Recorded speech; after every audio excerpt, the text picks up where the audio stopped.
Let me at him!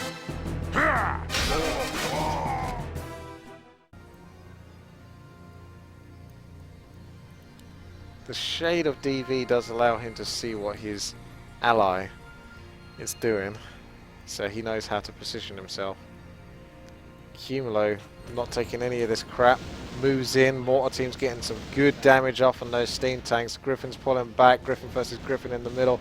Lots of steam tanks trying to come in there from Cumulo, but the oh my goodness, the Blizzard now going down. A lot of damage on this chunk of units over here. Paladin for Alkash now having to throw down his Divine Shield before he goes down.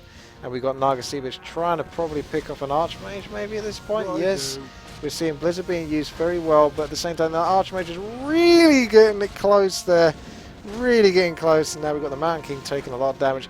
Avatar being used. Alkash hasn't got any way to heal up his Paladin, and he's being pushed back further and further by the tanks and the Spellbreakers. And we've got Cumulo, his forces being spread out slightly. DV just still chilling over here. He needs to make a move. This is it. Now's your time. Pick him off, but maybe just allow an Alkash to take as much damage as possible before he does so. And Blizzard really well done there, just trying to do more and more damage. The Archmage now in slightly bad position. Paladin, 243 mana, so he's got enough to keep that Archmage alive. But the other Paladin for Alkash is really roughly positioned, and it looks like a, well, Town Portal being used. Oh my goodness, the combo there. Taking off Cumulo's Paladin, and in comes the Infernal. DV mopping it up as the Archmage for Cumulo is forced to retreat. Oh dear. That is harsh to deal with. Now Alkash is able to still stay in the fight, just slightly out of position here. And he even uses a little bit of Resurrect just to get a few units back. DV's even got some skeletal mages going on here as well. And this is going to be quite an awkward army to sort of like control, especially when you're intercepting into quite a few towers, trying to keep things alive and not put anything out of position too much. Cough, Infernal, cough.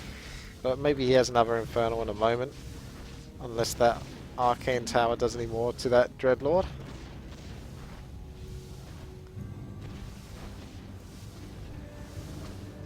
We have got a anti-magic shield, keeping those undead heroes slightly out of threat's way. There's not enough nuke though. The Nargasievich is a good hero, but I don't know if she provides quite enough nuke. I understand her purpose, but I wonder if she would have been better spent as a different hero. But we can't know now. It's hindsight. And oh, the Mortar team's taking some flack there from the undead combos. Yes, very nasty indeed. Oh, Death Pact not really healing all that much there. I'm not sure if that was just using this crappy Skeletal Mage, and the Death Knight, oh, still able to get out of this situation regardless. Nargasievich has been slept. 1,000 mana she has, by the way. And that's with spamming all those Frost Arrows. She's pretty crazy. Keeping the sleep on her as much as possible. But now she's putting down some pain. Oh, down goes a Banshee. Another Banshee. So take that. Anti-magic shield. Cumulo doesn't want that on you. And Death Knight. Is that another hero coming back now? Yes, the Paladin is back. The Archmage is healed up. Cumulo might be in a better position now to push a little bit more strongly. Alkash still chilling out on the left-hand side. A player's forces are under attack. Shop it up. There's not enough mechanical critters this game. More mechanical critters are required. So Cumulo with a 12k gold, 67 food, 9,800 gold for DV, but still sitting at 96 food. So he's not really lost any units, to be honest, at this stage. He's done quite well. He's Death Knight taking the vast majority of the damage, and he's still keeping many of his units alive. The Skeletal Mages are kind of useful in this situation, because what I'm seeing as this fight prolongs and goes on is they're kind of absorbing some of the Fort Lightning damage instead of the other units that belong to DV. A couple of mortars got caught out by it, but the Fort Lightning gets spread amongst them, and they can actually absorb some of that damage rather than the more vulnerable Necromancers and such getting heavily punished by the Frost Nova. Another Infernal dropping down there. It's time, and the nuke on the Paladin is strong, but the Divine Shield is going down to 45 seconds of immunity for that guy. Infernal might have stepped a little bit too closely here, which is unfortunate for DV because it's going to be a long time before he can get another one out. So he might have wanted to keep that one alive a little bit more, but it's not easy to do so in such tense moments. There's a lot of MS.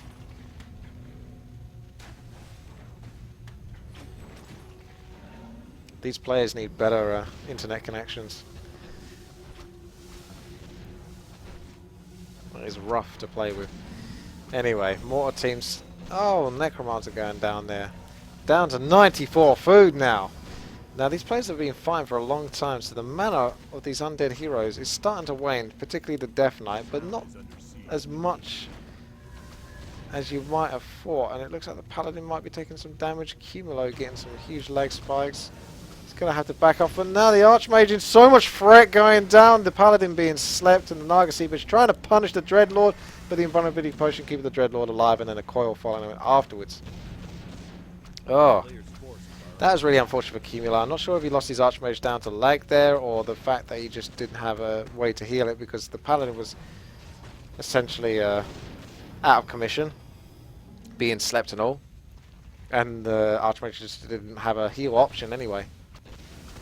He is mobile, he is moving around. 37 mana or so for the Death Knight. So he can't really keep chucking out the coils left, right, and centre. Alcash is just chilling over here. 2,800 gold now, but 96 food. Another tower falls. The meat wagons are actually doing a pretty good job here versus not only the towers, but also I feel like Spellbreakers. Dreadlord slightly out of position, unable to break out of here. The Death Knight blocking. There's no coil for the Dreadlord, and a Scroll of Town Portal being used instead. That was a long fight. Kudos to Cumulo for surviving. Once more, another siege, but once more, his base is chipped away at, just a little bit by a little bit. It looks like Alcash might be ready to make his move and go for DV. Yes, he's decided to stop punishing Cumulo and go for what could be his new biggest threat, DV. 9,800 gold, 77 food. He's starting to whack in some units now. DV's going down to 8,600 gold, and it'll be up to 95 food in about 45 seconds once all of his units come out, if they can manage to come out in time. It doesn't look like any crypts are building units, so I am going to have to assume that it's other stuff, particularly probably tanks from the Human Workshop, since there are a lot of Griffins to deal with. That is a very scary army from Alcash there. Trying to find some good positions here, but he's got to be careful not to go in too deep there. Gargoyle's trying to fend off the Griffins, but there's not going to be much use there. He's going to have to dive back and forth, back and forth. The undead heroes are actually in a bit of a predicament here, particularly the Death Knight once more, because he had such a long siege versus Cumulo. He used up so much of his mana there with his heroes that he can't really throw out so many abilities versus Alcash now. Oh. Wow, okay. I think that's because he lost the majority of his steam tanks. Yes. He wants to rebuild his steam tanks and then go again. Right. I'm going to take this moment to be back in a moment, I would say. Just so I can get some water, because my voice is pretty much almost dead by this point. So back in a very quick moment.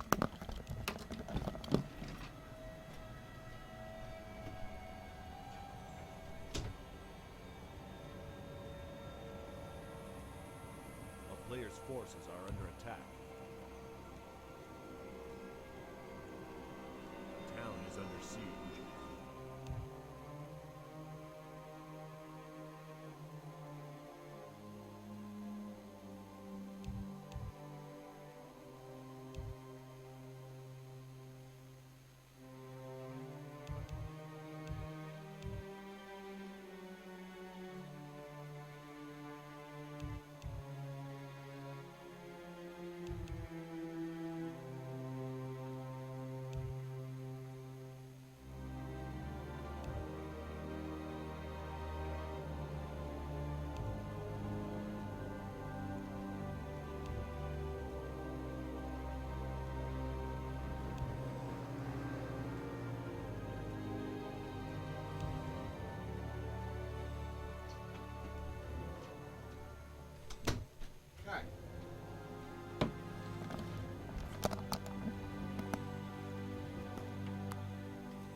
Recuperation time, huh? For all of us.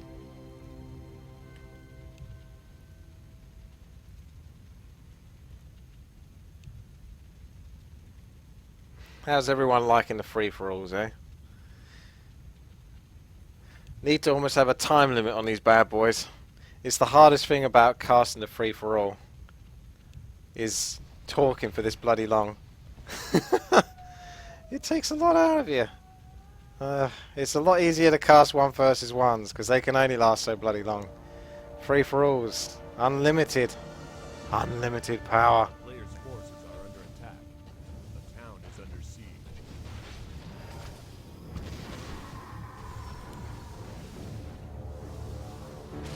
Once more into the fray.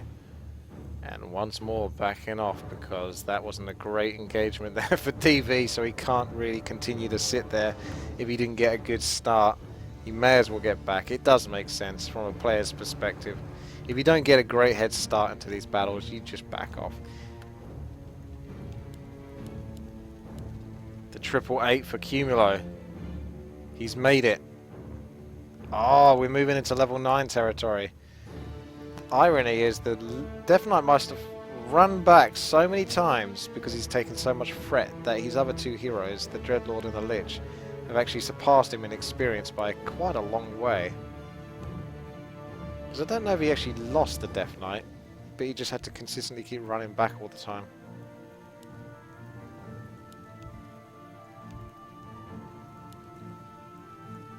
Level 8 and 8 and a 7.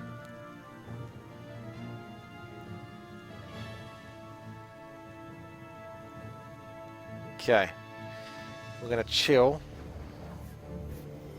over a Jax or Alcash. Give you a little bit of detail about Alcash because I've yet to bring this to you. This is all written down and I'll be reading it. That's what you do when things are written down, you read it. Otherwise it just sits there and doesn't get read, like most books in a library. So Alcash, who's almost having a bit of a ruckus there. Tell you what this map might benefit from actually is a more powerful mercenary camp. Now those are powerful creeps, but I think people would be much more interested in like a dragon. That could really sort of like make players sort of like fight for that middle spot a lot more. So, Alcash, the player we're looking at right now, he's known as the Robot. He came back a few days before the beginning of Sympo and started massing the games. From day one, he said he wanted to win the league. Playing all these games, he improved his skills and learned how to abuse the human race even better. Human imbalance. Tower rushes, grift gyros and summon pushes, mass towers hoarding. Alcash mastered these lame tactics to make it to the top. He may be seen as an outsider compared to the 3 other finalists, but all would agree he became a solid free-for-all player, able to pull out strong performances. Shall we take a look at Cumulo before he gets bullied, which is about to get bullied in a moment.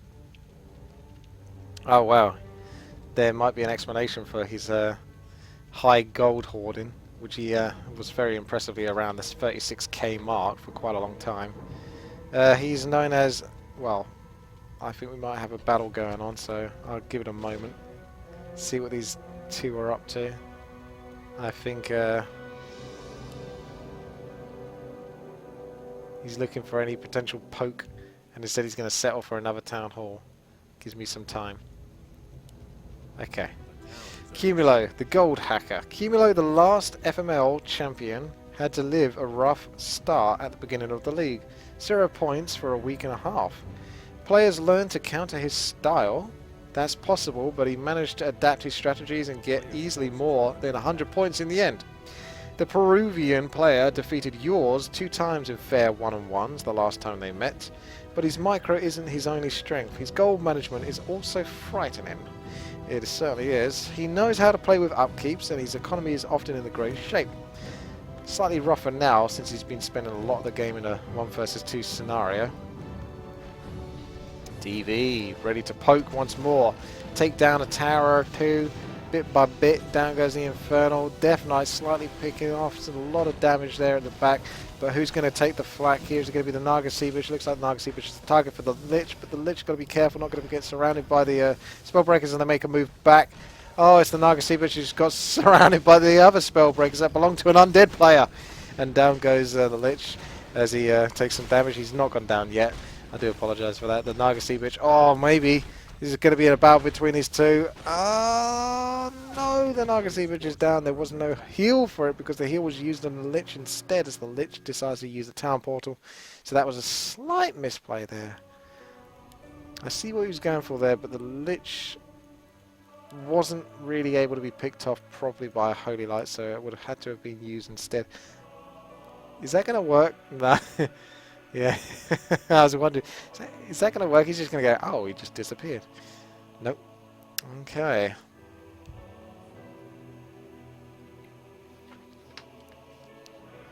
Right. So we've looked at Cumulo. We've looked at Alcash.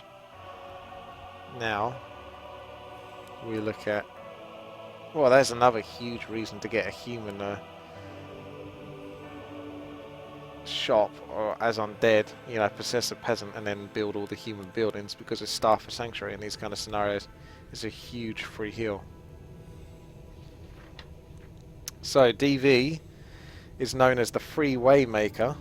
He's an old free-for-all player, successful solo player. DV is one of the few players who mana-mained Grubby in Warcraft 3. He had no real troubles during the league.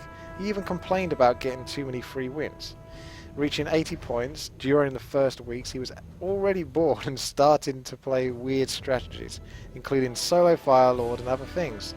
Sometimes using hard manip, that's that manipulating. Some other times we're playing without it. DV is a hardly predictable player. I'm not sure exactly what that means, whether he is predictable or not, but maybe not. He's a troublemaker, is what I can tell, this DV guy. Probably the most trollish out of all the players. I think there's space there for another Crown of Kings if it's not going to be an invulnerability potion.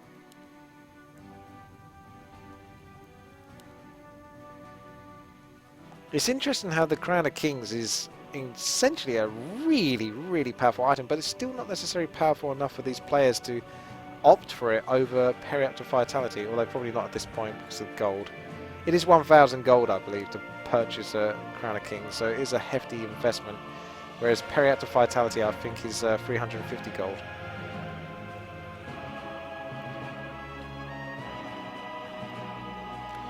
But, having said that, if Crown of Kings gives you 5 stats, so strength, it's not showing me, oh, there we go. So each point increases 25 health, so that's 125 health. So a Crown of Kings has 125 health, and a Periapt is 150 health, so really it's well and truly worth it, because you're also getting armor from it, because of the agility, as well as a bit of intelligence. So the Crown of Kings definitely trumps Periaptic Vitality, even just for like pure health. It doesn't technically because it's 25 health lower, but it does mitigate damage, so at the same time it's basically worth it, as well as providing more mana for more spells, for more coils, that kind of thing. It's definitely more expensive though, but I suppose if you're going to buy it, you may as well buy it early on. Kind of what Cumulo ended up doing eventually. The Archmage packed with the Periapts, and the Naga Seabush with the Crown of Kings.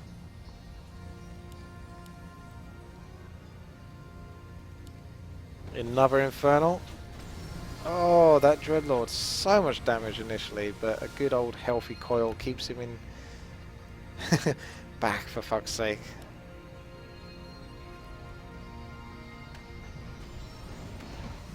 Oh, the Paladin has slept, the Dreadlord is taking so much damage, there's no nuke going on the Archmage or the Paladin. Oh, down goes the Dreadlord. Just slightly too out, well, just too cocky. And Cumulo, you can clearly see, is so frustrated at this point in the game, and he's ready to put some damage down onto that Lich. Oh, almost surrounded, but the Staff of Sanctuary would take care of that anyway. This feels like deja vu for some reason. I feel like I've been here before. In this exact same circumstance, but it's impossible because how could I be here before? Look at this. The caps are out for Cumulo. He is not happy.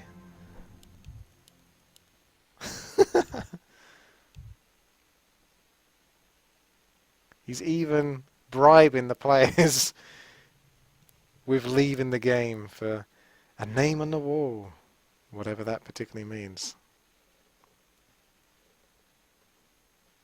Okay, so let's have a look at the gold now. It's pretty important at this point.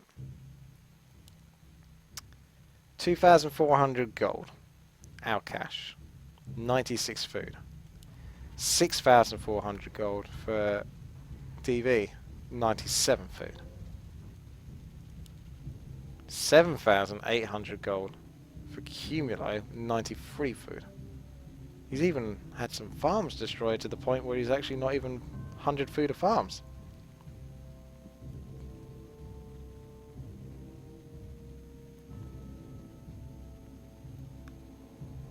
So, Cumulo, the way these guys just kind of moved past each other. Well, at least you have mass teleport, because that would really suck if you didn't. Imagine if you didn't have mass town port or anything like that, and you just basically accidentally bypassed your opponent. Ah dear. Another pause being thrown down. It's probably for the players to go and have a whiz or something, because it's been going on so long. Me, I actually needed water more than I needed anything else. Good old trusty water.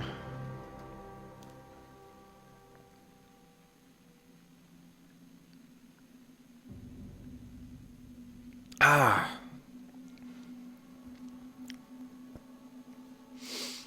So, we can see on the mini-map, seeing as my camera is left in a rather terrible position, and there ain't much I can do about it, Cumulo wants to punish DV as he becomes more and more impatient.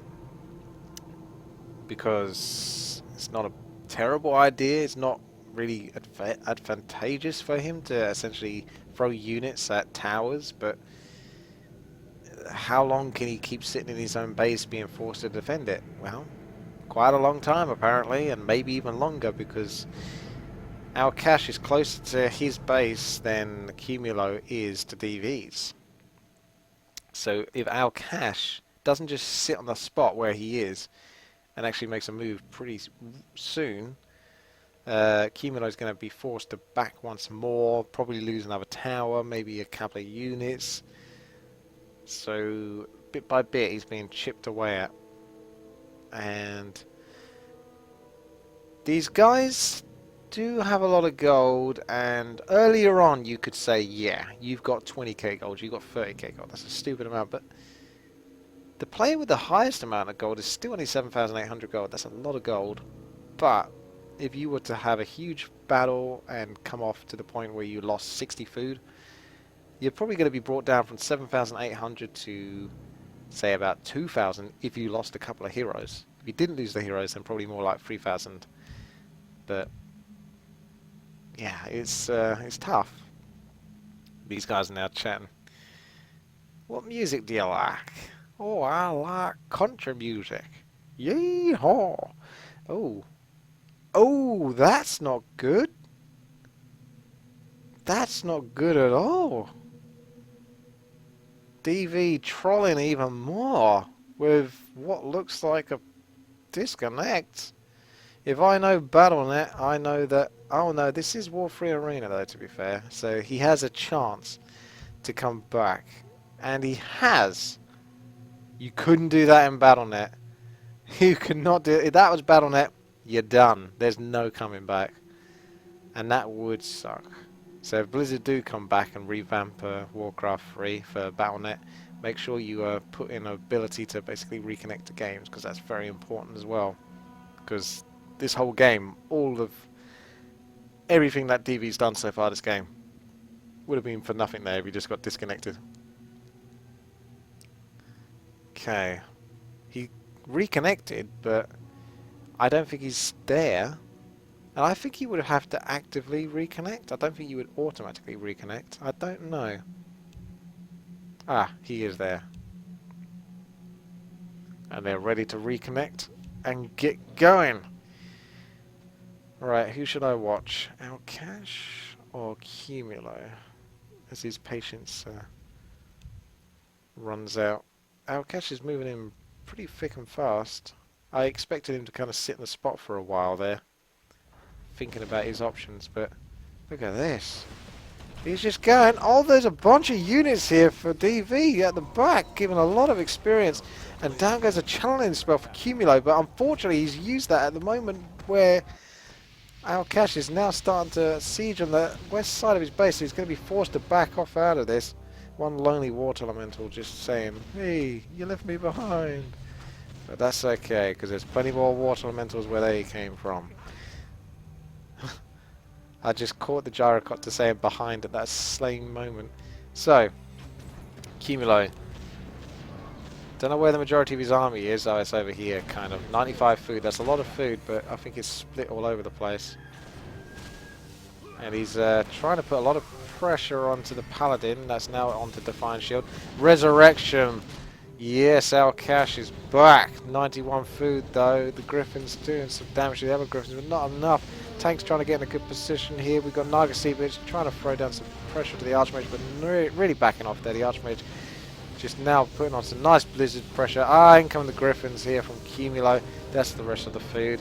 And we've got some sort of like fight going on at the back. Oh, look at the Archmage at the back here. The Paladin auto-attacking as he Defiant Shields away. Invisibility being used, I think, for the first time. The Holy Light going down, keeping the Archmage in good shape. But is he able to do much here? The Paladin's going to run out of Defiant Shield. Is there going to be a Storm Ball? Oh, down goes the Paladin. And this is a huge deal. Cumulo has managed to push him back because those Griffins aren't looking too well. Alcash is actually opting to use the Staff of Sanctuary to keep himself in the fight instead of having to micromanage those vulnerable Griffins consistently. And one hero down for Cumulo. Even the Nagasebich is down to 700 mana, and that's a big deal. You know that's a big fight when she's down to 700 mana left. Virtually nothing for her. These steam tanks are looking really rough. Alcash down to 76 food. Archmage being picked off there. Oh, unfortunately got a bit carried away with those blizzards. He was doing so well. If he could just back off without losing that, he would have been a great spot. Now he's pretty much going to have to use up all of his gold if he wants to get back to 100 food. No doubt about it. Cumulo down to 6,400 gold. So he's still got a decent chunk.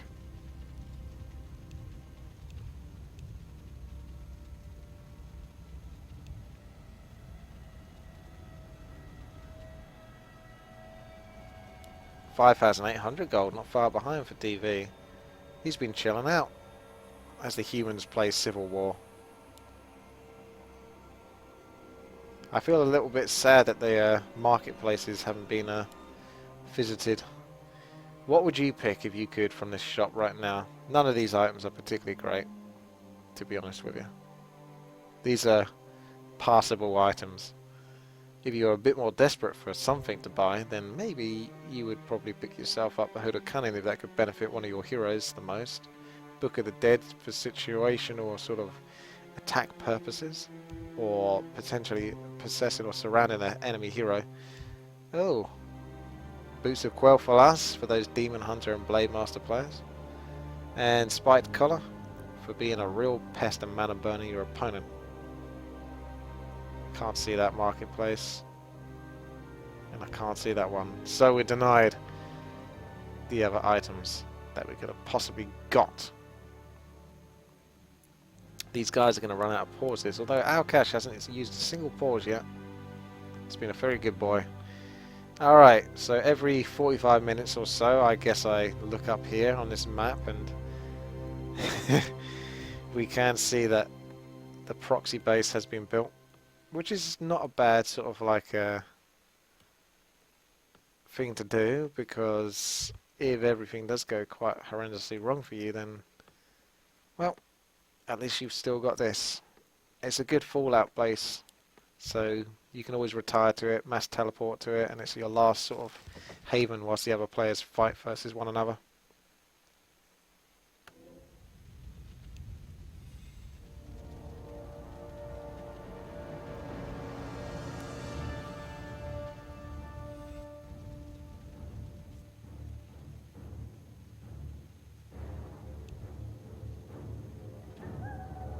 Apparently DV's got some big delay, which is unfortunate. He's had a lot of delay though. All of these players have. If you get that Naga Sea Bitch to level 10, that might be all you need. Mana Shield might actually be finally useful at level 3, but I doubt it, even then. Look at this lone farm, giving away the secrets of this town hall soon. At least I got my voice back. Ah, Fort Lightning, here we go. Do some initial damage. A lot of vulnerable units there for DV. I think he's bringing everything because he's had enough. Ah, Sleep stopping the mass teleport. Death Knight taking a lot of damage here. Anti-magic shield and frost armor. So many buffs on this as well as debuffs. Death Knight using Death Pact on a really vulnerable unit. So the Death Knight is really pushed back here. Paladin might be able to re-intercept on that Death Knight though, because the Death Pact is going to be on cooldown, but he chooses to full out run away. He's asking for assistance. But where is Al-Kash? What has he done? He's over here, isn't he? And he's sending out the flares to get some information. That's a lot of anti-magic shield. I can understand the Death Pact on the skeletal mages since they are purely, you know, exposed. I can't think of the right word for it. You know, throwaway basically. But at the same time, that Death Knight sometimes would have been killed if he wasn't lucky enough to get away so many bloody times. Because he doesn't get enough of a heal from those, really. But maybe with level 9 he will. Yes, there we go. Death Pact throwing in once more. I think he's got like a 30-second cooldown.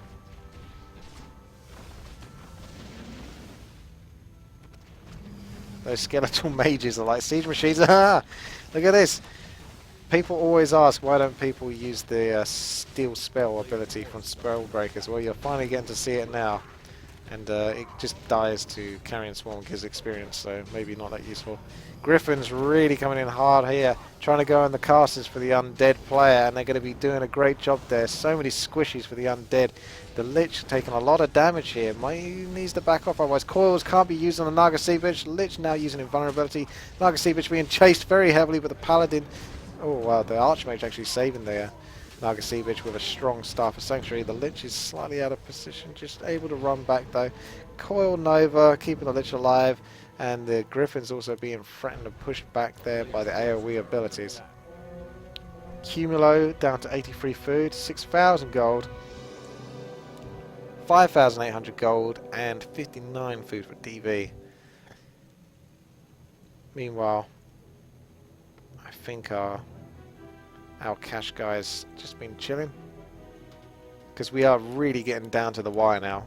The players must sense it, especially our cash more than any, because he's down to 410 gold, so he basically can't afford to lose any units now. I did say he basically wasn't going to have any gold left after this.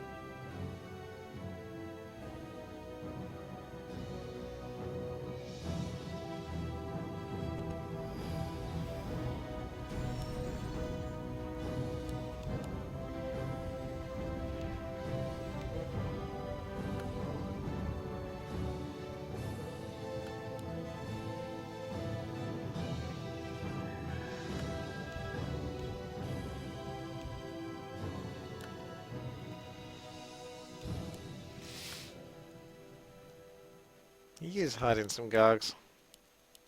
But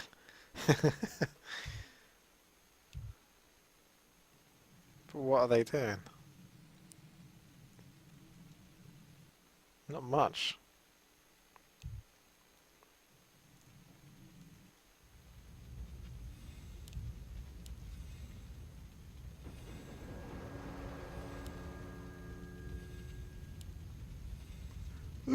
Good.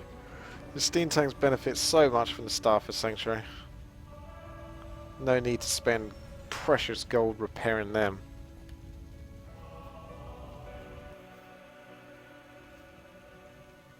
I don't think DV is going to be rebuilding those squishy necromancers. I think he wanted to try things to see if it would work and help him in sieging, and they kind of did do a job, but they are so easy to pick on. Like, they're prime targets for experience and just whittling down the food of your opponent.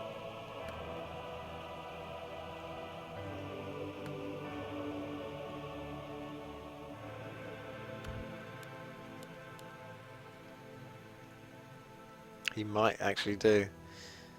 I don't think it's so much that he...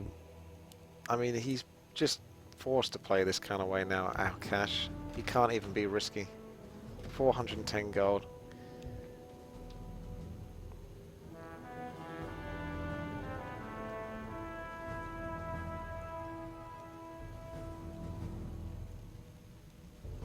Now we have the situation where the 2 versus 1 might be against our cash.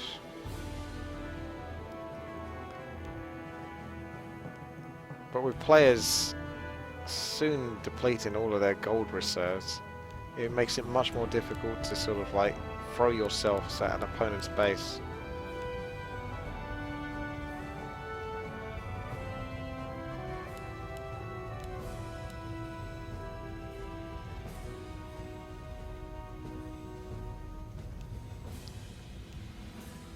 Need the chat log, don't we? Look at this, all the stuff that's been going on. And there's even more text before that. It only maintains so much. So no one's getting their name on the wall then, by the looks of it.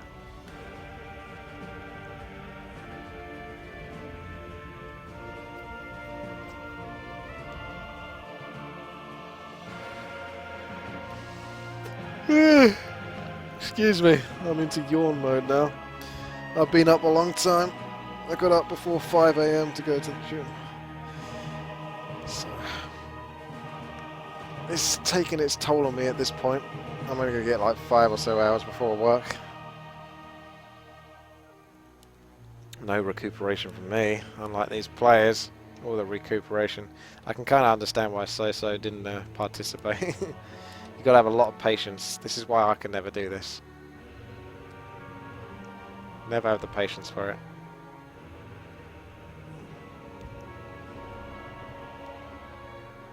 it.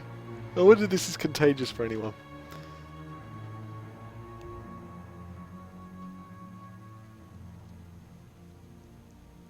Get chain yawns like you get chain sneezes.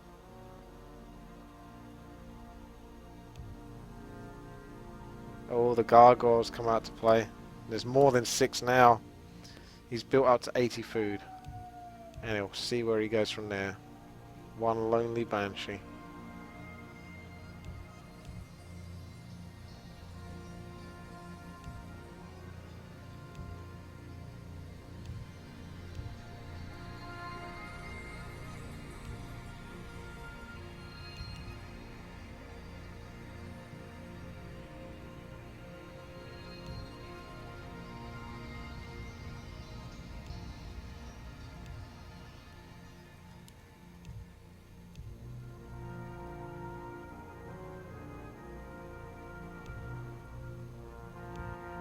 Oh.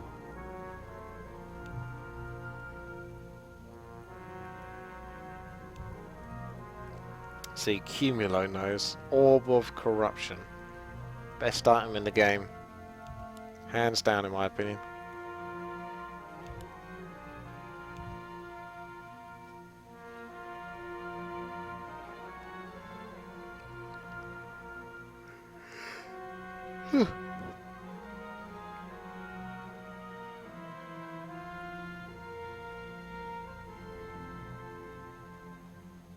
We do have a pink unit flying all the way up here, an invisible griffin. Probably trying to spot where those gargs are hiding because he just wants experience off of them potentially. If he can catch them, that's not a bad idea really. One griffin less though to defend his base.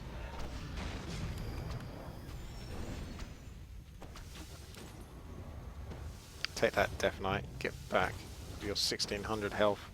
What are you going to death pack now? That chunky frostworm?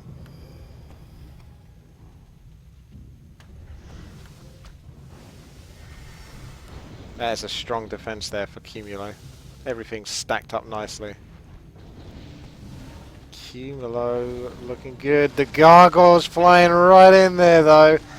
Griffin's being picked off and the Dreadlord taking a lot of damage to the point where he's dead. Oh my goodness. The Lich is now trying to make his way out of this situation. The Frost Arrows are approaching the Lich. The surround potential, or at least the blocking from the Spellbreakers, allows the Naga Sea Bitch. Oh, there is a block as well. Down, well, not yet. Not yet. The Dreadlord is down, but the Lich sent back. So that Dreadlord just gets himself... He's just a little bit too cheeky for his own good.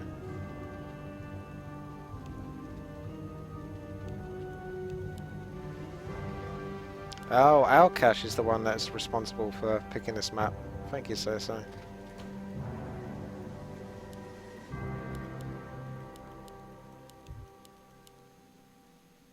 Did he have the highest amount of points then in the league? To have that right. To pick such a trollish map.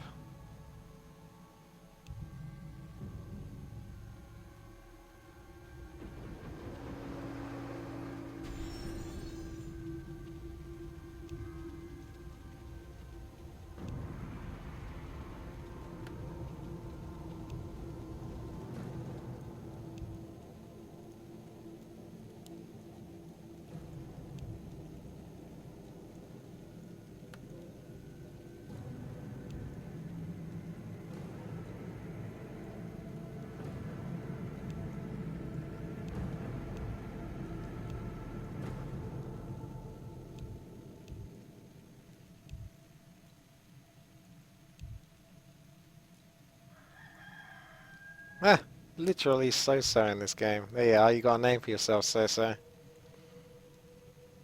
It's being used as a term.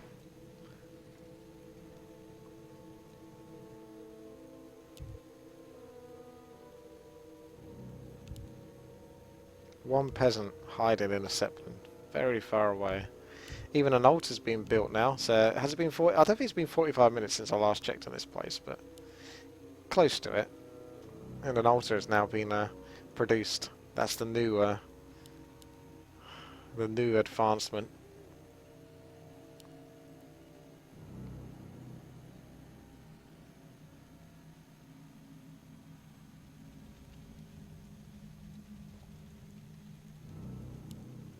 $3,300 gold for DV. 80 food, so he'll be down to 2k if he gets himself to 100 food. That Dreadlord's probably pretty expensive by now. Still no level 10 hero. Oh, I spoke too soon. Wow. DV's heroes are now level 10 except for his Death Knight. That's a big deal. Kind of, but it's not so useful for them. Lich and Dreadlord don't really benefit that much from the higher levels as opposed to other heroes. Oh, speedy ass paladin. Possibly wishes he was a Mountain King.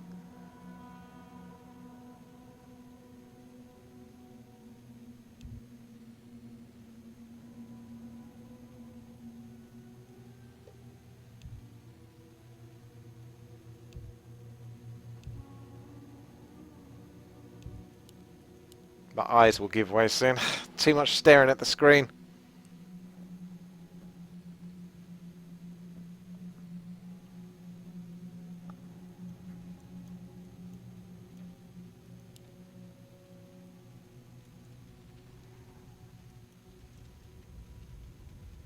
Reveals giving away the position of a couple of mortars, a priest, 5 griffins, and 2 peasants and 1 sexy sorceress. Alongside a Zeppelin. What does it all mean? What does it all mean?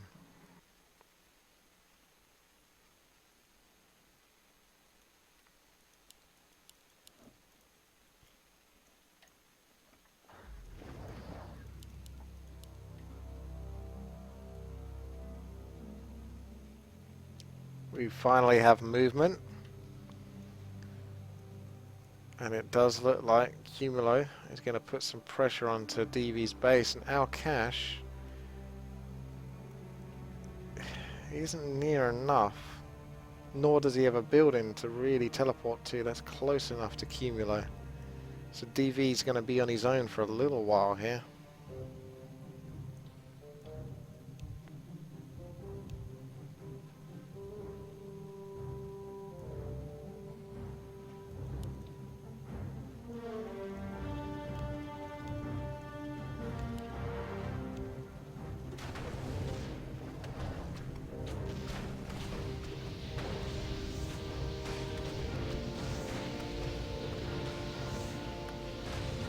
There's one group of Gargs, Frostworm Spellbreakers getting ready to intercept here.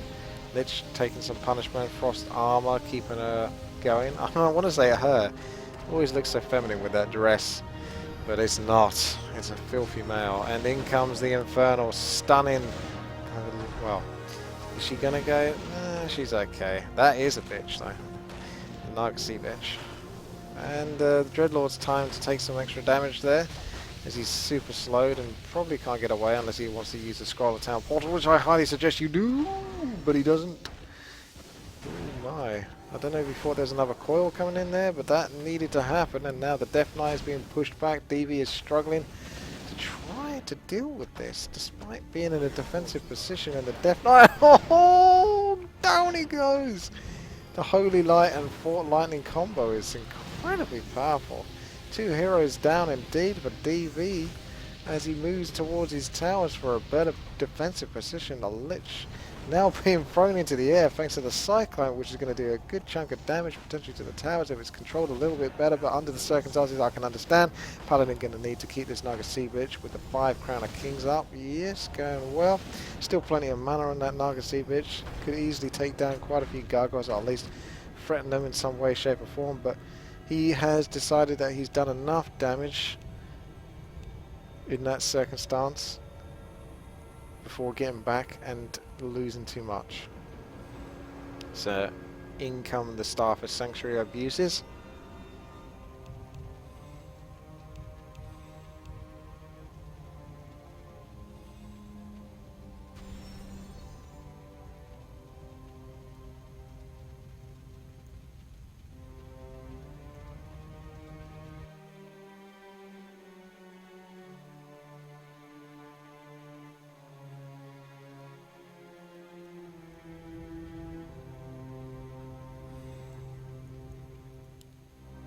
He does have plenty of gold to get his heroes back though. But I'll be curious, he's got 3,185 gold. He's not even rebuilding his heroes there. It's almost like he's given up.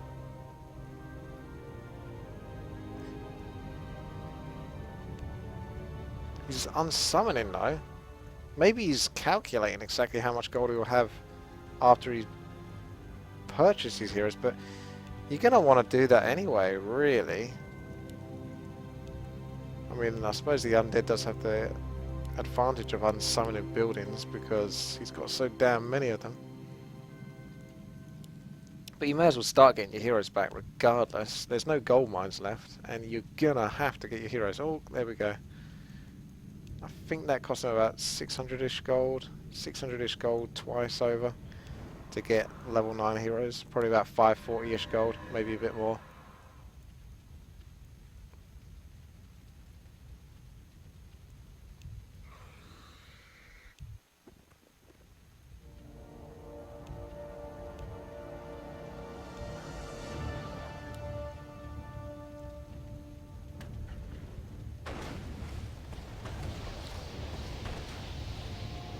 Blizzard is such a good sieging mechanic, and there's no Dreadlord to stop it, so he can pretty much go through these towers really quickly. Like, Blizzard is like the cheapest AoE damage in the game basically, apart from Earthquake, but to be fair, Blizzard is better because it's actually a normal ability and it's easily spammable. Whereas Earthquake you can only use once, and look at this, it's just slicing through everything. It's so fun to see how Cyclone is being optimized in this manner, because you don't often get to see it, but it is slowing down air units as well as ground units, so it makes it difficult for DV to dance back and forth.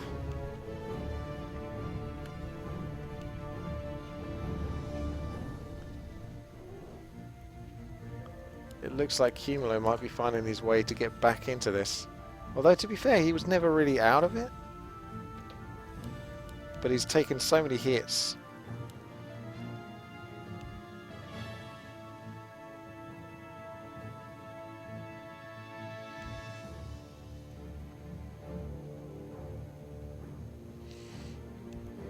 The Archmage can teleport with 24 units, of which I think that would probably include all of those.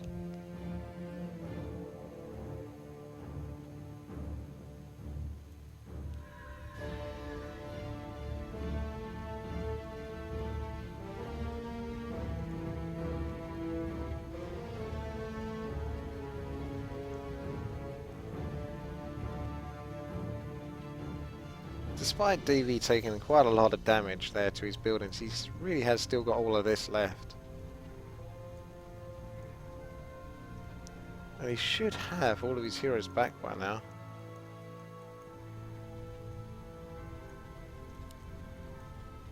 Don't know where that Dreadlord is, unless I'm just blind.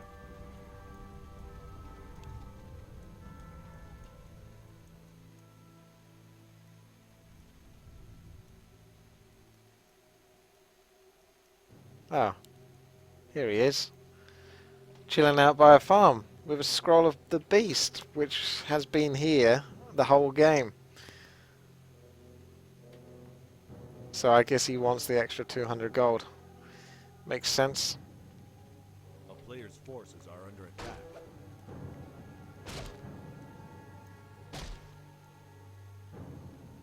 Paladin's not going to kill that water elemental in time.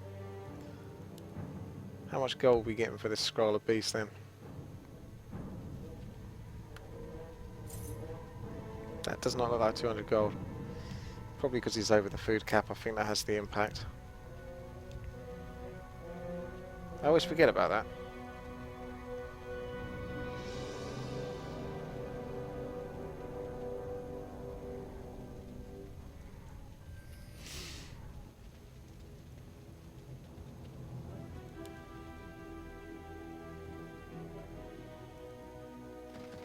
Why are the Griffins moving all the way up to the northwest when the army is over here?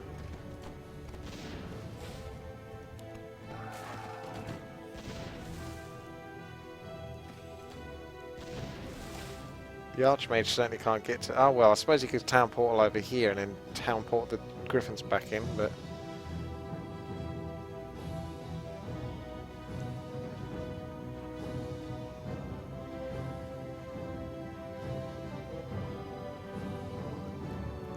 Oh, a friendly wand of illusion, but no one wants that.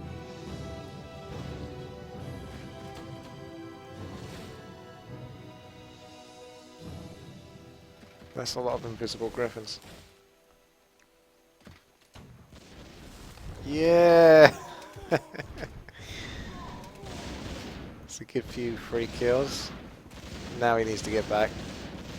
Mountain King would definitely get one griffin at least. But that is a good victory there for Cumulo. Considering Alcash has 230 gold. And he can chuck down some Blizzard here because he's still got a bit of a choke point, which is what I think Alcash is chopping down his trees for. So he doesn't want any choke points, he wants open ground. Blizzard versus Blizzard, who's going to approach and get the best position? Spellbreaker's stealing so much. Alcash is like, I'm out. No thank you. Cumulo, very brave this game. Triple level 10s, baby. It's not messing around. DV, do you have that level 10 on your Death Knight? No, you don't. Nowhere near it.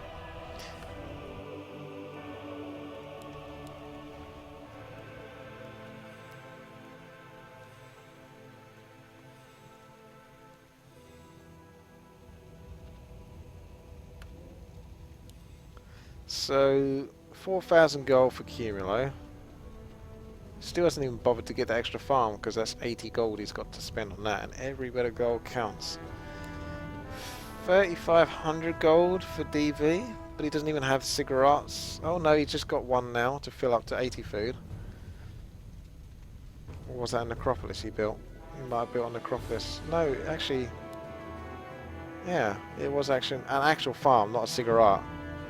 He must have finished over here with this peasant.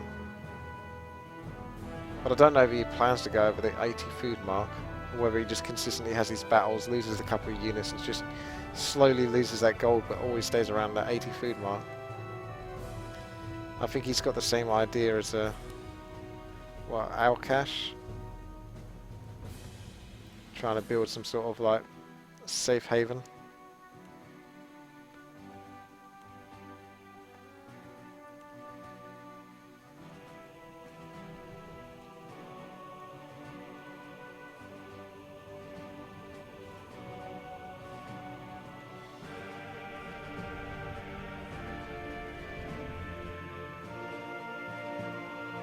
Alcash, it's time to go. Let's do this. Get that Archmage level 9. No. Yes. Do it. Make it happen. Laban Drake and Sis want to know if I have a girlfriend. Well, no. But I never thought of Warcraft 3 as a good place to pick up girls. You never know though. You never know. Maybe Warcraft 3 has its uses after all. You see this friendly shade here, just tagging along for the ride. I like that little touch. It's like very easy to not notice that, but at the same time, yeah. He sees, he knows what's going down. DV's now moving in the middle of the map towards the Fountain of Mana, or Health rather, because he's pretty much filled up on mana. They might initiate another 2 versus 1, but is that, say for example they do a 2 versus 1 and they do kill Cumulo, who wins between Alcash and DV? Because Alcash has a lot of tanks and DV has a lot of Gargs, and I don't think DV's going to be left with mainly his Spellbreakers and his heroes to essentially kill Alcash with. As long as Alcash is careful enough with his heroes, which he has the items to keep them alive, he could do very well versus DV. Cumulo ready to intercept. Archmage right at the front there. Paladin taking a lot of damage before any Divine Shield is going to go down. Cyclone being chucked off, trying to deny the Archmage teleport, but he manages to get out, and Alcash is once more returned to his base, and here comes DV. Is he gonna go for it? Oh, he doesn't know. He wants to chuck down some coils at least. Soften up the Paladin by the looks of it. I'll be tempted just to use the Staff of Sanctuary and the Paladin right now. Just get him healing, get it done, and then pull back a little bit. He's teleporting instead. And now he might use it. Or he might just not use it at all. No, he does. So Paladin, off you go. Heal up.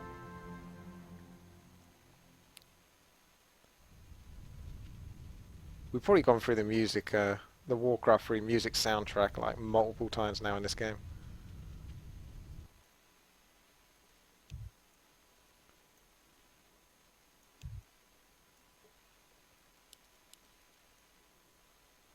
That one Spellbreaker is like the stupid one of the group.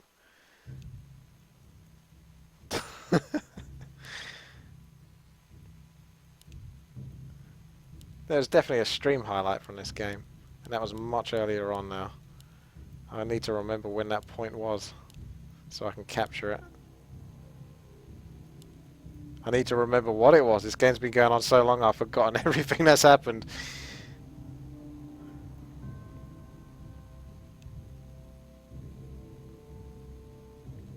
They're now discussing the very last remnants of what it comes down to in a free-for-all situation is the destruction of a player's base, and that is actually a good point to take under note.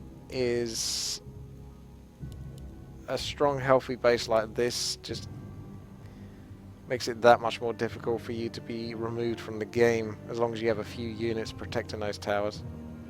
Cumulo's still got this good sort of arc, where if players sort of like come at him, these towers are like arced, as you can see, so they roll into these towers that have been attacked from all angles. So he's done a good job with that.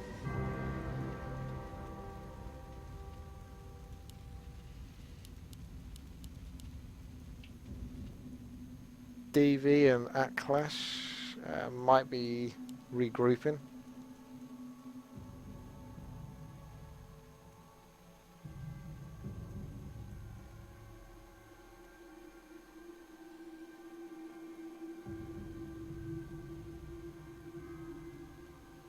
But they got to be careful. One slight aggro problem, and they might just go for each other, because this is now a point in the game where I think it's safe to kill any player, really. Cumulo does have the most gold, but still. He decided to get ahead of DV and go first. Cumulo sees this though. Invisible water elemental. Look at that little water elemental there from Alkash. So he's gone for level 3 Blizzard and level 1 water elemental.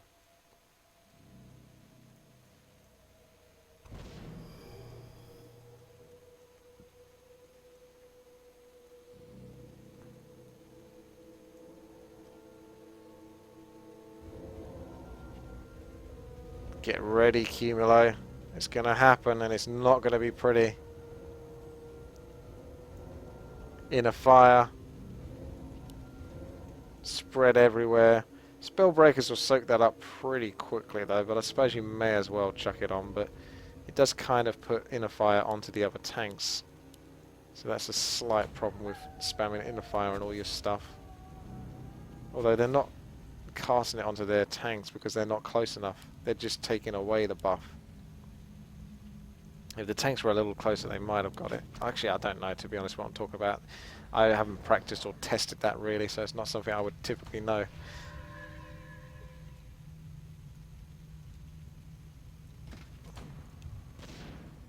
A player's forces are under attack. The sneaky shade has been brought down.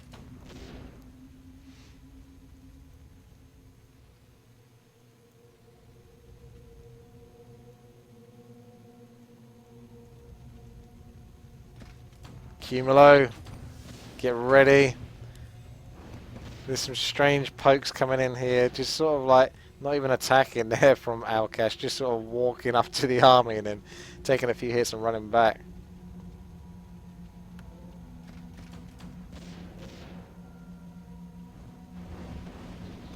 Ooh. One precious mortar team taken down. Inferno, oh, this is such a horrible position for Cumulo. Both players surrounding him. He really needs to back off into these towers. Huge damage on the Paladin, but the Paladin uses Divine Shield quite nipply so he can get back there. So much damage taken for Cumulo. He's got to be so careful. Nagasivich tanking this quite nicely. Griffin's being brought down by Storm Bolts. Not even the heroes being focused. The Inferno up in the face of Cumulo. Mountain King now starting to take the threat. Maybe it's going to be switched over to the Archmage. It is. Paladin still got 260 mana rather, so nothing's really going to die unless there's a miss micro on the Archmage taking his invulnerability potion. Griffin's almost being brought down. Cumulo needs to stay close to his base as much as possible. Despite being drawn out, he doesn't want to be drawn out. He needs to keep these players inside of those towers at all costs. He's doing the best he can. The Death Knight is now getting a little bit out of position, but he's still fine. Nagasivich now looking a little bit tricky here. The Paladin has actually got lots of time to heal up the Nagasivich. It should have been the Paladin that got slept there in that case. Unless it's the Paladin once it gets focused. Good job, mass teleporting out of that situation, seeing that your Paladin could have been in big trouble there. So Cumulo really doing very well here, considering the odds that he's at. Very, very difficult to try to maintain your position by those towers whilst trying not to chase too hard, but at the same time committing to attacks. And towers are now being brought down a little bit here, which makes it trickier for Cumulo to defend his position. Oh, this is rough. Cumulo. Alkash has got no gold. DV needs to really be killed though. If you can get a fortunate hero kill here, that would be the biggest deal. That's a good strong hero nuke, and there'll be another one following up. So DV might be forced to town ball out, but that's a strong death pack. He's drawing out Cumulo quite far out of the base, but there's still more nukes to come. The Lich is now taking so much damage. There is plenty of coils for him, but is there going to be enough? Water Elemental blocking going on the Lich here. There's enough nuke. We might be able to bring down the Lich. There's only a amount of time before the coil comes in just at the last second, and there's no more blocks of the Lich. The Death Knight down to 124 mana, and now Alkash is teleporting back in after going back, healing up, and he's ready to do some more damage. Cumulo smartly getting back in this situation because it's not going to be good for him whatsoever. Plenty of mana on the Archmage and the Naga Sea Bitch, with the Paladin on 200 mana left for Cumulo, so he's still able to fight for a little bit longer. And you've got to bear in mind that Death Knight's down to 90 mana, so there's only coil, so as long as he keeps focusing on DV as much as possible. He wants to avoid Alkash because there's not too much he can do about Alkash, but DV is something he can control a little bit more with the nukes.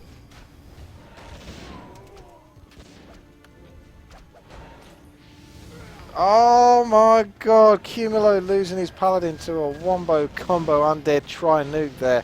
Very, very nasty indeed. That is horrible news for Cumulo right now. He desperately needed that Paladin so he could actually seal a kill on one of DV's heroes and that way make sure he can stay in this game. But I think without that Paladin, he's pretty much not going to be able to fend this off properly enough. I mean, he might be able to sort of help defend, but he's got no real ability to sort of kill any units or heroes really at this point in time. That Paladin is absolutely crucial for those nukes, and it's going to take so long to get him back now at this stage. He is building, and he's a quarter of the way back, so it's not as bad as I thought, but he's soon running out of time. Alkash at 92 food. Griffin's probably still chilling somewhere, all the way over here. He really wants to keep them out of this fight. Another unit for Cumulo going down, albeit a measly peasant, but a peasant nonetheless. Another unit down. Mountain King taking a lot of mana hits here from the Spellbreakers, but still he's got 273 mana, so I think he's got 4 or 5 Storm Bolts left in the pipe.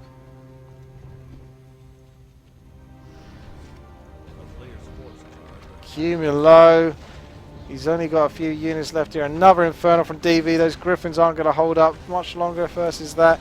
Although they're still going for it, the pressure is on and they're so low health. The Gargoyles trying to come in. One Griffin going down. The Inferno almost brought down as well. Before the coil comes in and keeps the Inferno alive just a little bit longer. Griffin's being threatened once more by the Gargs. The pressure. Fork, Lightning and Blizzard combos trying to do some massive damage to the Gargoyles but failing to do so. Paladin is almost out. 36 health left on this altar and down it goes. There is no Paladin to come out. Cumulo is now in big trouble. Naga Sea Bitch has no way out of this situation. No invulnerability potion. There is a Staff of Sanctuary. It does send it to the nearby barracks, but is it not going to be enough? He's going to... Down she goes. And once... There she goes. The Death Knight is now level 10. The triple level 10 combo has been complete for DV. Well, Cumulo, welcome to Free For All. The game where everyone's a fucking looker. Except for you. Yikes. 2,300 gold. Attempting to get the Paladin back with probably his last altar, I would have thought. Oh, the Alkash turning on DV. And Cumulo still trying to stay in the game, which I guess you may as well, but it's rough when this has happened.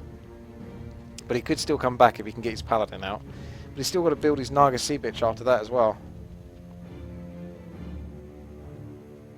That was a huge fight, that was. Really big build up to it, like a long, slow build up, but damn, that was one epic fight. I'm not even sure where to put that as a stream highlight.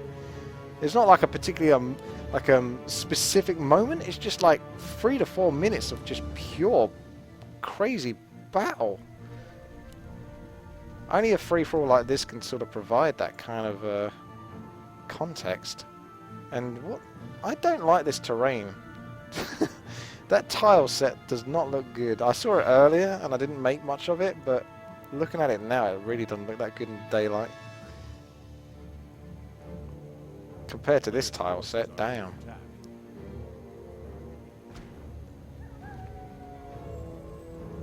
Right, Paladin is out.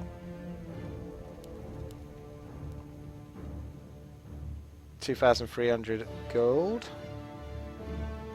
Is the Naga Sea Bitch going to be making an appearance?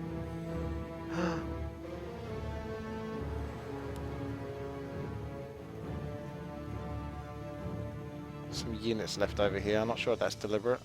I think he's just trying to evacuate all of his stuff somewhere weird on the map.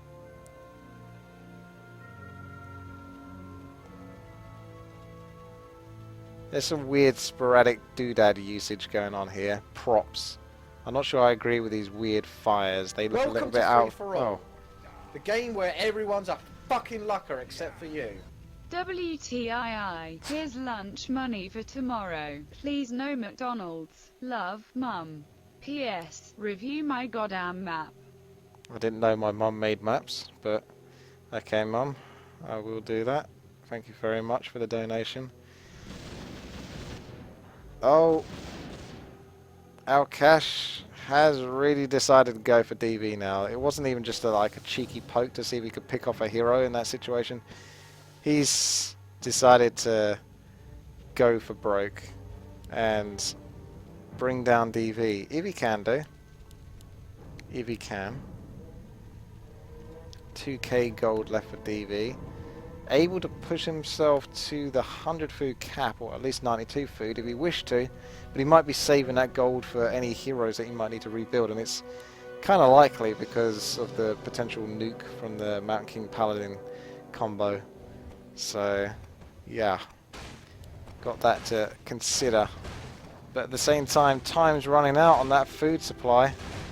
86 food he can build himself up to now. Ooh. If more and more of those farms get picked off, he might be forced in a situation where he actually has to build a cigarette and spend some gold on that. And he won't want to do that. A couple of frostworms now. Before we were only seeing one frostworm for DV basically at any time. But a couple of frostworms changes things up quite a lot actually. It's like a reliable level of slow.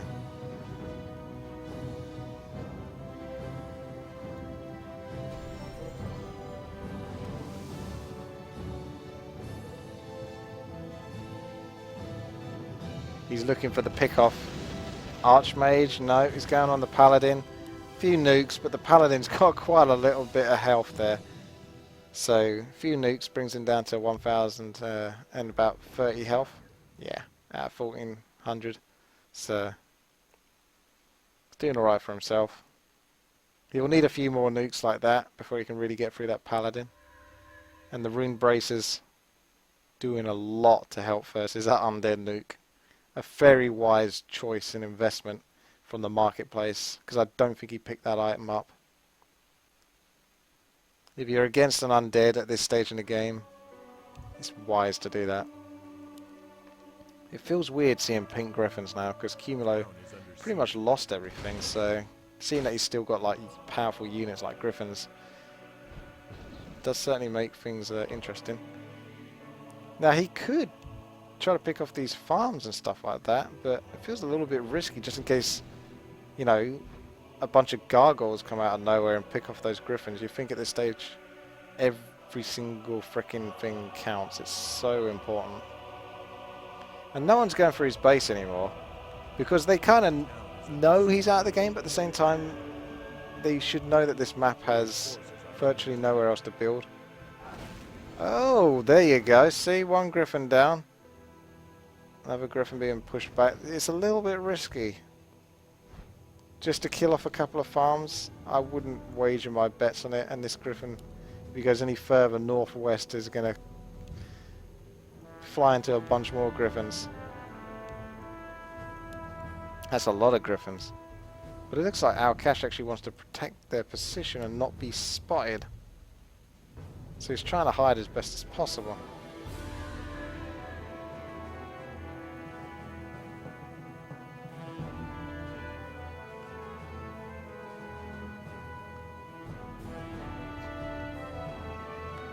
do my best Canadian accent.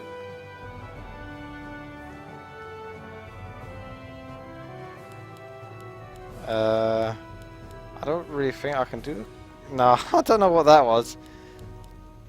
It's like polite American or something, isn't it? It's really hard to do a Canadian accent. I think as an English person, I don't think I can do it.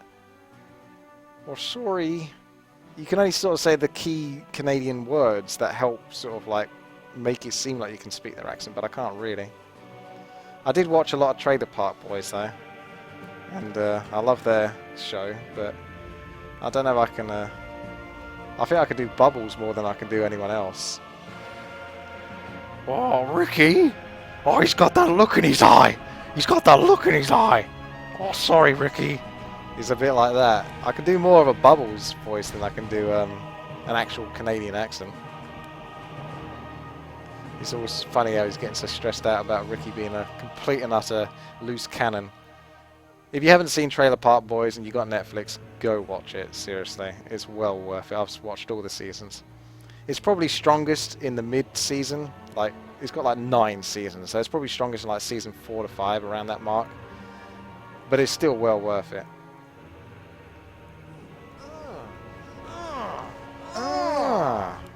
Thank you, Frowix. A solid subscription right there. Thank you very much for that. That should actually put me up to 39, because I checked I was at 38 subscribers earlier today. So hopefully that's put me up to 39, which means I'm only 11 subscribers away from 2 new emotes, of which you will love to see because they're actually done by a professional. So yeah, they're really looking very good, those 2 emotes, and I can't show them to you yet until I've got 50 subscribers, and then you can actually have access to them and use them yourself. But one of them is basically a crying grunt, and that's all I will say, but it looks very good. It's got this fantastic cartoony artistic style, and I'm really looking forward to using that one, and the other one will remain a secret for now. Is that Death Knight able to get out? I think he might be stuck. Oh, you don't want to destroy one of your buildings now, do you? Everything counts. And if so, which building? I would say probably this guard tower here. Say the arcane tower probably has more value. DV being chased away by the potential Mountain King storm bolts. Is there a no? No, he's too far away.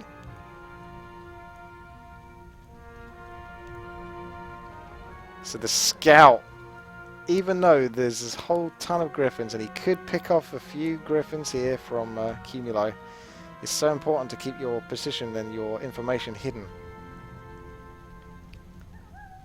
Cumulo's throwing in the towel. He says AFK, but did he really go AFK at that point? Because DV's now coming in with this.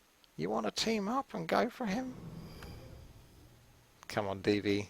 Man up. You've been 2 versus 1 in like poor Cumulo most of the game. And now you want to team up with Cumulo to go against DV, not DV, Alcash. I'm going to get no sleep today, by the way. I'm going to get like no sleep. I get up at like 2 AM for work, so that's great. That's why I went to the gym this morning, because typically I'll go like 5 to 6 times a week, Monday to Saturday, but I knew I was going to be doing this cast, so I was pretty much expecting it to go on pretty long. Not as long as this, though, to be fair. I would have thought this would have wrapped up by now, but I knew it was going to go on quite a long time. So I don't have to go to the gym tomorrow, at least, so I'll at least have a full sleep, as in more of an actual sleeping rather than waking up and going to the gym. I did manage to bust out a couple of 30 kilogram sets though, the dumbbell press, so I'm pretty happy with that. And it didn't take me 20 minutes to do it. I settled to go back down to 28 kilograms after that though, because I didn't want to push my luck, because luckily my shoulder's recovered a little bit now, but I did do almost an injury. It's like where you're on the cusp of an injury. Like you've done some damage, but it's not like permanent damage, it's temporary damage. And my shoulder was like, you know, it's hurting a lot. And I know it's that close. I still carried on lifting though, because that's like within like the first 10 minutes of my workout. But you can't just do 10 minutes, come on. Regardless of injury. You should basically back off and do legs instead or something like that. But I'm an idiot, so I carried on. But I settled for doing 28 kilograms instead. Which is just as well, because I don't think I could lift any more than 30 kilograms regardless, because it took everything to basically push them up. Took everything. So, yeah. I don't think we're going to see it. I think he just popped over to the shop here just to have a look at the mercs on the offer. Get some vital information, see if any of them are on cooldown to suggest that a player might have picked them up. We've got the patrons here. All you need is a nearby patron to pick up a merc. But you can't do it with 80 gold. Oh, excuse me. Bit more of the sausage coming through there. That really sounds out of context and bad. Please do not use that. I think it's more worrying that I can really very quickly grasp onto what is essentially terrible phrases to be used out of context, like almost instantaneously. That just indicates that I've got a very dodgy mind.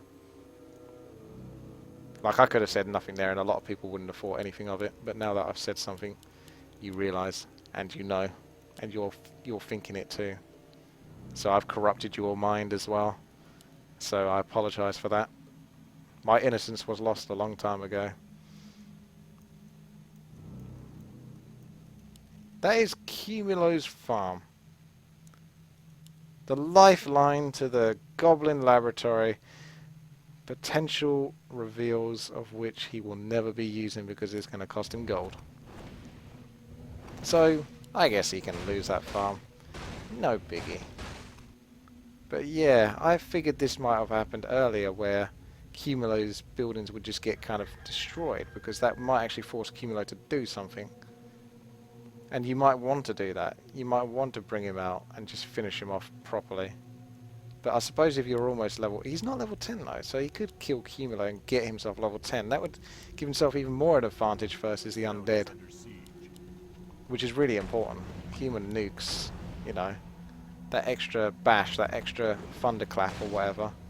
In fact, we haven't really been seeing any thunderclaps. I don't think I've seen one thunderclap from this Mountain King.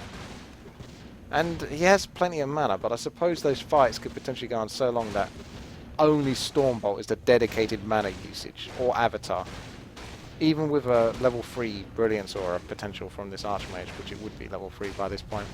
But level 3, there we go.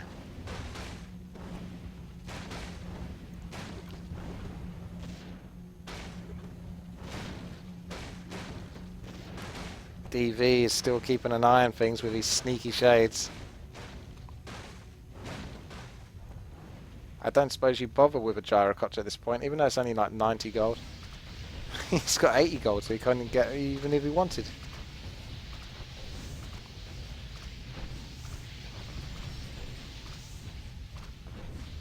Come on, Archmage. Stick to it. Good old Blizzard. We'll get through those towers eventually. That's about 25 damage per tick of Blizzard there. It actually is 25 damage. I think you get 8 shards, so you get 8 lots of 25 damage. So you should be doing 200 damage with each Blizzard. Which doesn't actually sound like that much, but considering it's over an area of effect, you know, if you hit enough buildings with that, or units, you're doing like massive amount of damage. It's just slow damage over time, but it's so spammable because it's only 75 mana, and the hero that's spamming it has Brilliance Aura, so he's getting his mana regeneration. Yeah, there we go. This is what I'm talking about. Cumulo, why they didn't destroy his base. Like, maybe Cumulo really has given up, because you think he would have come back to do something, but I suppose he maybe suspects that DV is waiting to just 2 versus 1 him anyway. And maybe he has a proxy building somewhere, but I don't think he does. This map is hard to hide buildings, probably just as well. If there was spots for players to put buildings down, although there is here, isn't there? Maybe, yeah, I would have thought you could just put a farm here or something. He has got... No, he said he had no peasants, didn't he? And that's amazing, isn't it? Because even though he's still got units and that to fight with, as a free-for-all player, and he's played enough free-for-all, he kind of knows. He says, I've got no peasants, even though I've got gold and all that, got no peasants, I'm out. Like, I could try to fight versus with powerful heroes, but without peasants, the ability to sort of build elsewhere or, you know, use up as much of my gold as possible, it's over. So that's clipping problem, look at that. That's a big old doodad, it takes up that space, and look at what's going on there. Boop, boop, boop, boop, boop. Glitchy glitch.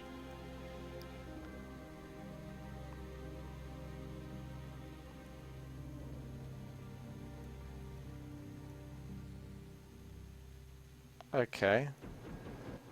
I was going to say, yeah, there must be one last building because Cumulo surely would be dead by now.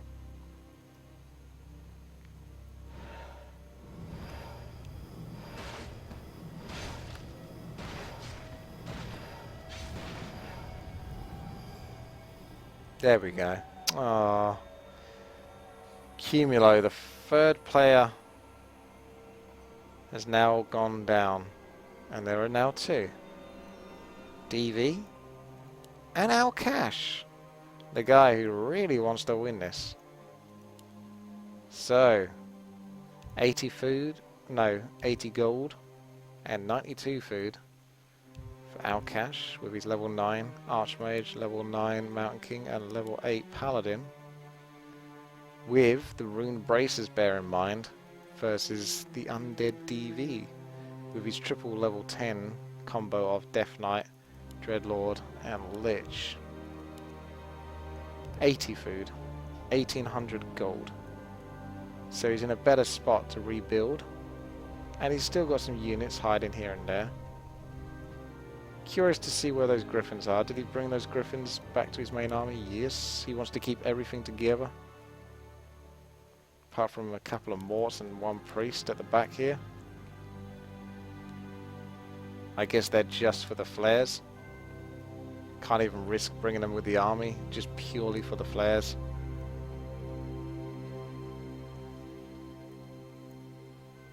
It does look like Cumulo must have gone AFK then, I guess, because he hasn't said anything. Which is a shame. I can understand him being mad though. I would have liked to have seen him win it. But relentless 2 versus 1s in a more open space environment is much harder to deal with. Because there's so many more angles of attack that you can suffer from. Hopefully we move on to the last battle now. You might have it where Alcash does a lot of damage, loses some units and teleports back to his base, but that could still pretty much decide where this game is going to go. And the only real reason why he would teleport back to base is just to staff a sanctuary things, and then recuperate, go back to Fountain of Mana and come at him again.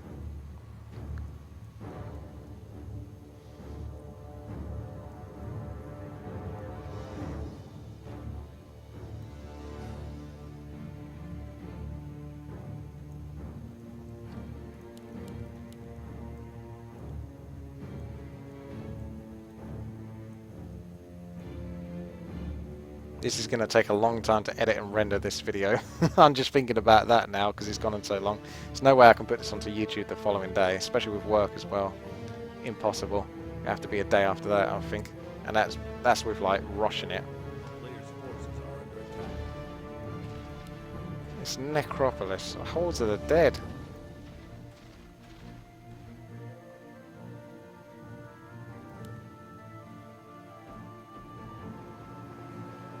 Alcash just narrowly avoiding a ready-to-go DV.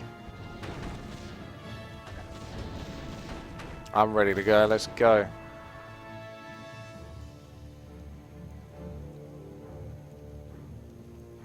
Come on in.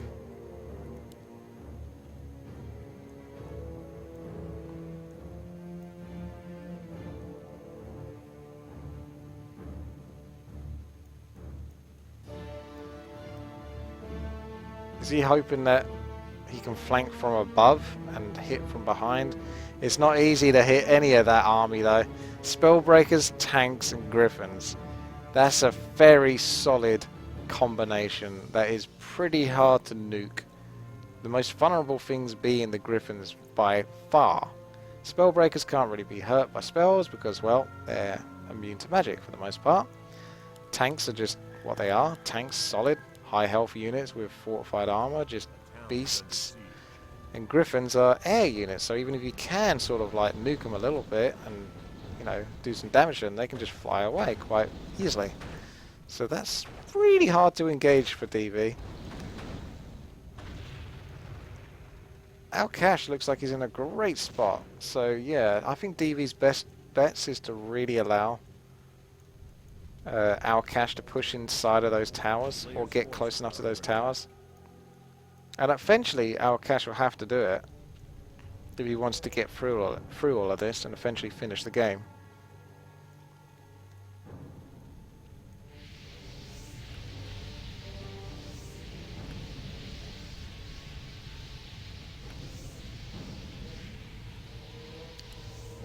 Who in the chat room has been here since the start? Give yourself a pat on the back. Type out a little 0 and then a /. That's not quite a pat on the back, but it may as well do. It's like angling his arm back or something like that. It's actually more of a cheer, but I can't think of a better way to do the emote. Not off the top of my head right now. The slow blizzard. Encroaching into the undead base. There's a very pimped out looking Dreadlord. Rightfully so, because he's been picked off quite a few times this game. Frost armor and anti-magic shield. He's getting ready now. I've said that multiple times, but it really feels like he's getting ready now with this many anti-magic shields and combos. Or at least he's being as prepared as possible. Oh, yeah. Oh, slight misplayed, but... No, he's done it twice! Although he manages to fortunately pick it off right at the end there. I think with a Holy Light, most likely. Our Cash thought he had the damage to just pick off that Frostman, but he left it with like 10 health twice. But yeah, look at this. DV feels like he can't do anything, and maybe he can't. Maybe this is why Undead inevitably sucks in free-for-all. I mean, they're good for controlling and just being a pest and nuking and stuff like that, but when it really comes down to it, like the last 1 versus 1, and if it's particularly a human opponent, like in 1 versus 1, Undead is pretty well favoured versus human players, but that's in like the early to mid game. When you get to like crazy late game like this, and a human player has like multiple level 9 plus heroes, Undead just suffers, man. Look at this. DV just doesn't know how to really push into this army or even do anything. And I kind of understand his position here. He's got less army, so that's definitely against him, but even having said that, it's still tricky. He has to hope to get some powerful nuke. Just not enough. The Crown of Kings, Mountain King though. 1700 health on that Mountain King. That's what really does it, is the Mountain King. He's just such a huge threat. The Storm Bolts. Griffins though being pretty softened up there. If Alkesh wanted to be super cheesy, he could just simply teleport out now. Or teleport, you know, have something by a Fountain of Health, teleport there and then teleport back in. Just to make sure he stays at like maximum health at all times, and very, very, very, very slowly drain away the mana of DV. He's still good for a while though, so you can hang in there a little bit longer. It's very unlikely he's going to lose a Griffin, unless it's to a straight up Coil Nova, Carrion Swarm Noke on one particular Griffin.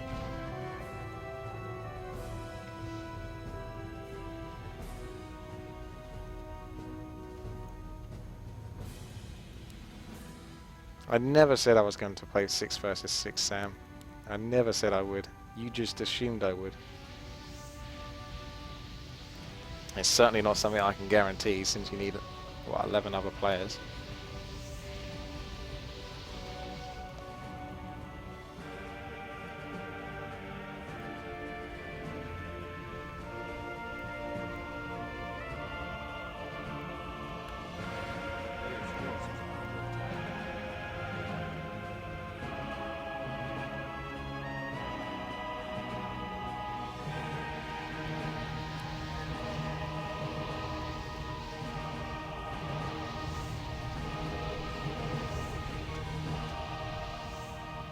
If he had a way to sort of hit the steam tanks as well. Oh look, he is going to cheese it a little bit.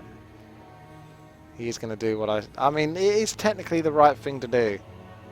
It's just unfortunate from an observer's point of view. Because it is an incredibly slow push.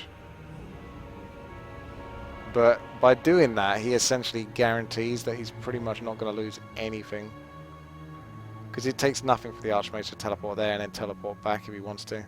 Which he will.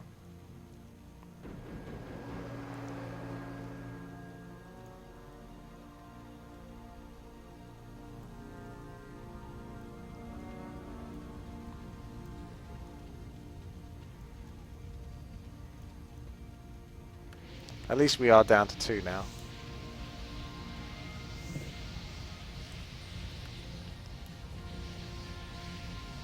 Ah.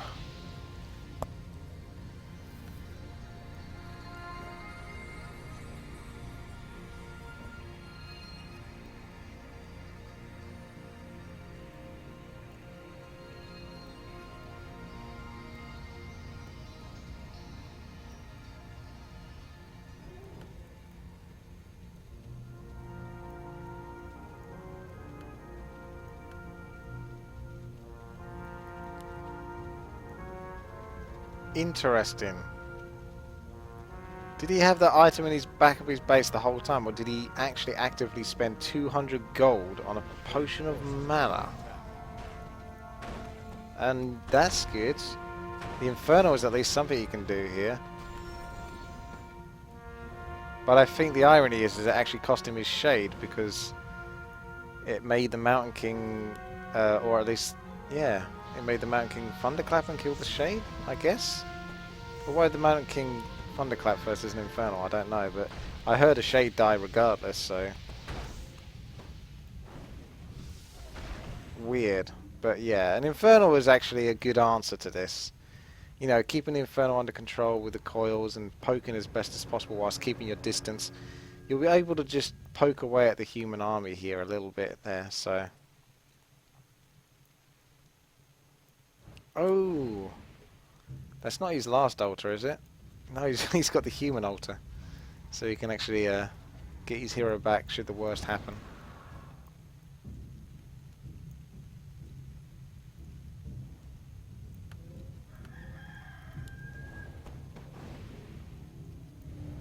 He's got to be careful he doesn't get surrounded though, which is why he's being so cautious with the Infernal. I say that, now he's just balls up gone in for it, and they're not trying to surround. That was a good opportunity, but maybe he's trying to do something else.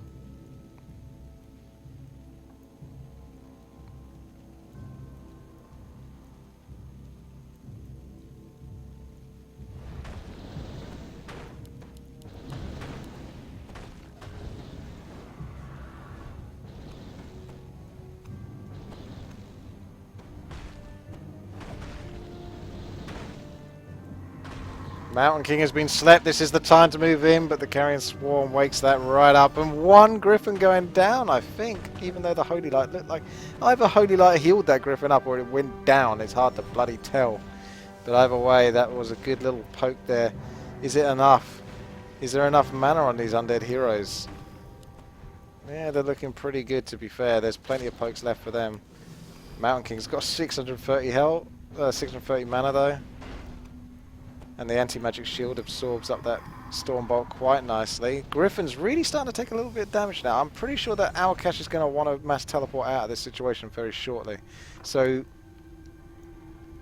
if DV can keep an eye on him, he might want to sort of like keep that under control and deny him the ability to escape towards a fountain of health.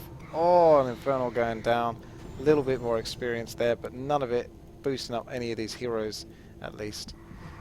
Oh, Mountain King has been slept once more. Griffin's under the more threat. If he can just get a great coil, but he can't. He has to use his coil to keep his Lich alive. Being really caught out by awkward positioning here. Nasty blocks. The Lich needs to be saved. Starford Sanctuary keeping it back. And Owlcash diving back towards, but taking a cheeky Blizzard opportunity on the cannon towers. And one Banshee being picked off, which is a really big deal actually, because the Banshee... Oh no, a messed up mass teleport. He moved too quickly and now he needs to get back again, wait about 12 seconds before he can recast mass teleport and cheesily go back to the fountain and escape. But yeah, I know DV wants to deny him from doing that, but he's taking some heavy damage in trying to do so. Coil on the Lich once more. There is a spell breaker to be picked off, but the Staff of Sanctuary saves it, so there's no units being lost here by Alcash yet. There are a couple of Griffins getting quite vulnerable right now, but none of them being quite picked off. Come on! Get those Griffins, but at the same time get yourself alive. A Staff attack. Oh wow, one Griffin did go down, but the Dreadlord kind of used up that town portal almost unnecessarily, but maybe it was just a way to get the rest of his army out once he did a few more nukes on those Griffins. The Griffins are really going down now. Alcash has not taken his opportunity to get out of this situation. He tried with a mass teleport, messed it up. Now he's going for it again. If he can get a sleep off on the Archmage, no he doesn't. He does it on the Mountain King instead. So unfortunate. If he managed to get the Archmage, he could have definitely nuked off a few more of those Griffins. They were really, really, really low. Oh, they're going to heal up so much now. They're also getting the benefit from this Paladin with his armor. Although I don't know the armor really does anything versus spells. I can't remember. But it certainly helps versus attacks at the very least. Attacks from the Dreadlord or the Lich. Dreadlord, hang in there, fella.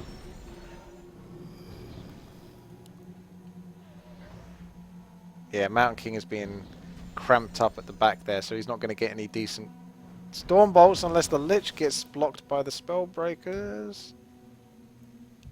Yeah, this is quite awkward. Steam Tank's trying to move in here to get a bit of a block. That should be enough. No, yeah. No, the Mountain King's quite far away and the Staff of Sanctuary being used just in case as well.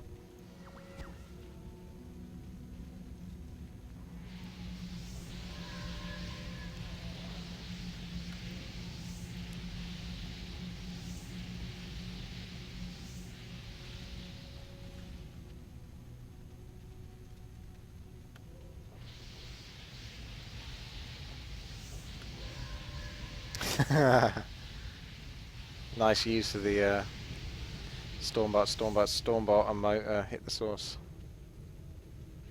I think I know who you're referring to.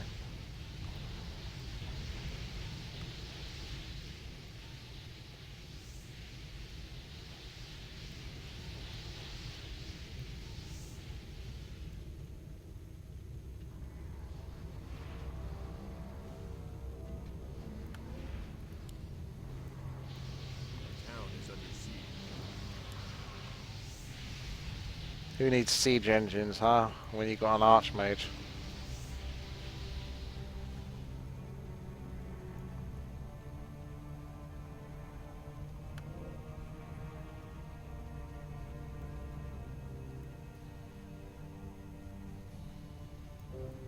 As long as this game doesn't go on until 5 hours or so, I won't have to put this into 2 parts. That is a awesome Stormbolt. Staying true to the course. Watch out, Frosty. The Griffins. The Gargoyles are finally coming out now, picking off quite a few Griffins. But they need to back off in this position. Infernal's going to get a bit of decent DPS here, maybe on a spell break or even a tank. And more, well, almost more Griffins. The Griffins are definitely going to be picked off now. Staff Sanctuary's going down, but there's not enough. One guard going down though. Everything counts, and oh no, Alcash is taking a lot of area effect damage. So many Griffins being brought down, not enough Gargs being brought down in compensation for it. There is a Frostworm slightly out of position, but he's managed to get back. And as long as DV can recuperate into his base without being picked off or caught out, then he's done pretty well under that circumstance. He's trying to angle for another attack here, maybe onto the Archmage. Yes, it's onto the Archmage, and the Death Knight is also being chased at the same time, so it's delicate balance. Archmage being kept alive. There is a chance he might go down. Oh, the invulnerability keeps him in there, and the Staff of keep calling it Staff of Teleportation, Mass Teleport Scroll is being used. Yeah, the Gargs did well there, but I think that fight got a little bit long at the end there, and obviously the tanks had their way with the Gargs whilst DV was preoccupied and trying to concentrate on keeping his heroes alive. Fountain of Health. So damn good.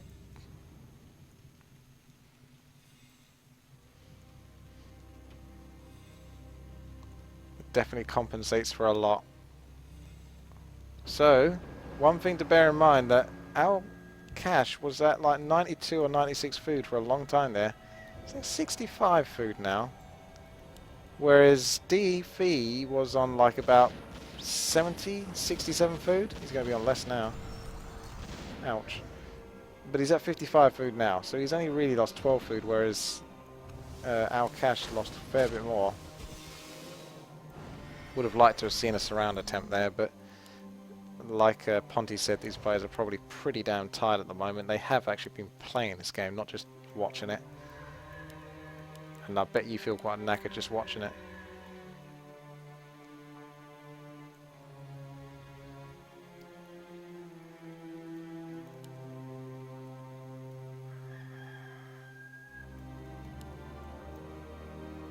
A player's forces are under attack.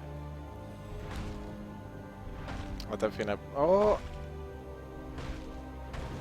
Can the priest stay alive? We actually managed to block the Inferno away from the priest, I think. Which is fortunate, because I don't think he could actually find the priest to target a decent heal, because he had so many units hovering over it. I don't think he could actually find the priest.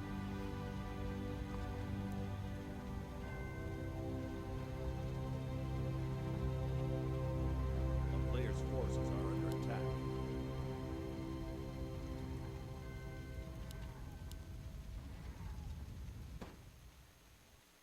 Might be time to start unsummoning more buildings.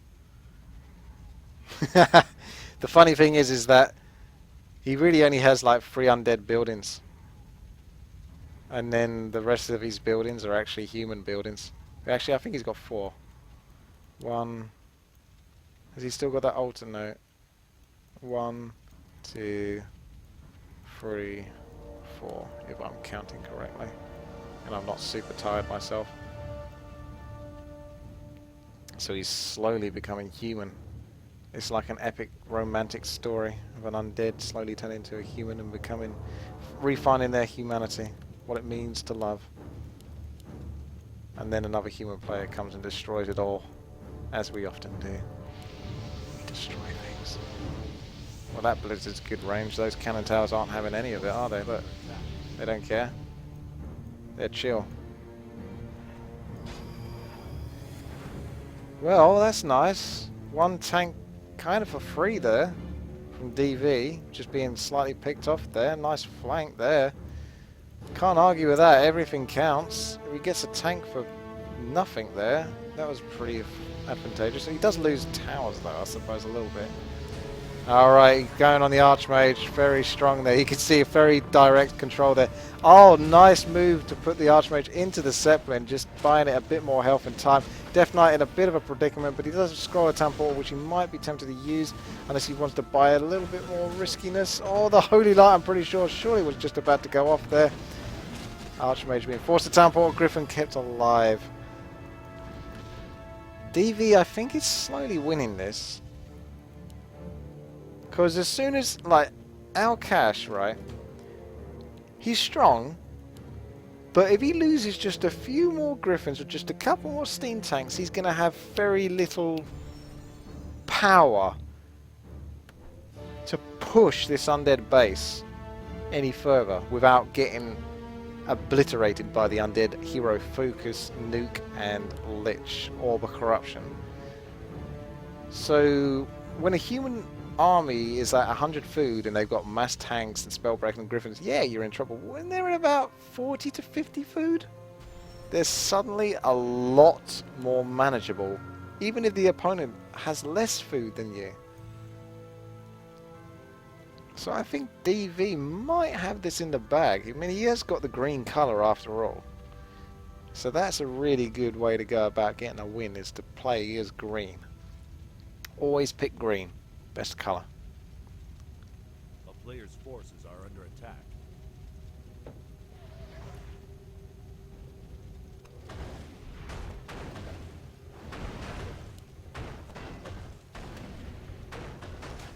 How on earth did he pull that surround off? What was that Infernal doing? Just standing there? He's fast, but he's not that fast. I don't understand this potion of mana choice. I guess the Dreadlord's that important for the mana usage. Alright, well, time to take a little mini break. Back in a sec.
That's better.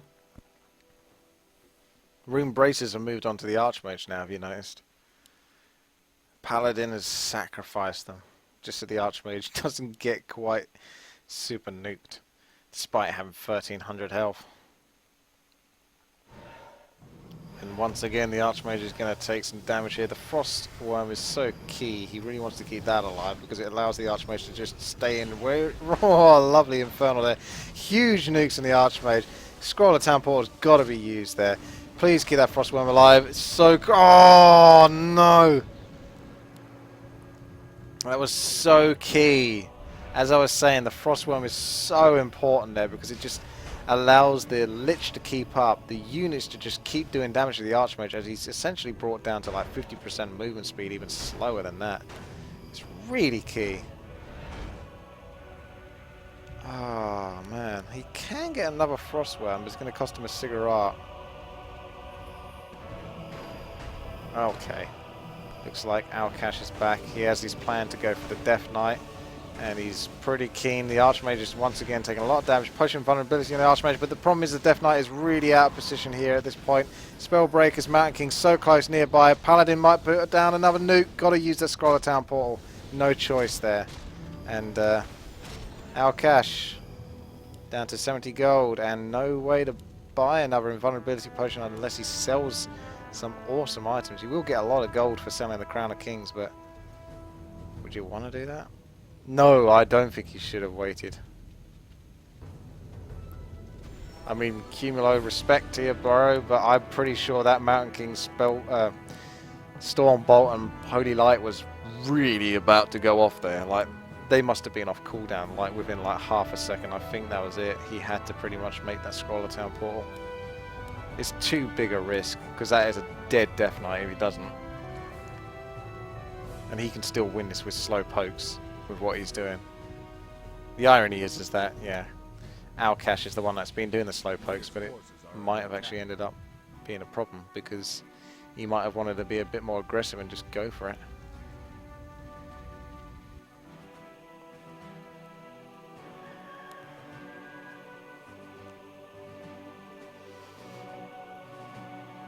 He might want to win this so much that he actually decides to just go camp by his buildings. Because to be fair, he is the one attacking. Then this will get really awkward if he decides to do that.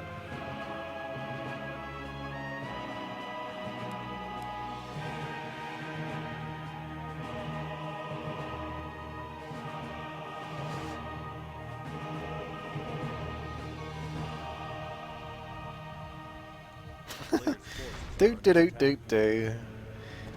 That Infernal just casually walks on by. I think he's probably about to realise he needs to keep on walking. There we go. The one advantage that DV really has is that Alkash isn't fully at level 10 yet. But he's not far from it. So you don't really want to give him anything that'll help it happen. And he's not, yeah, he's not far.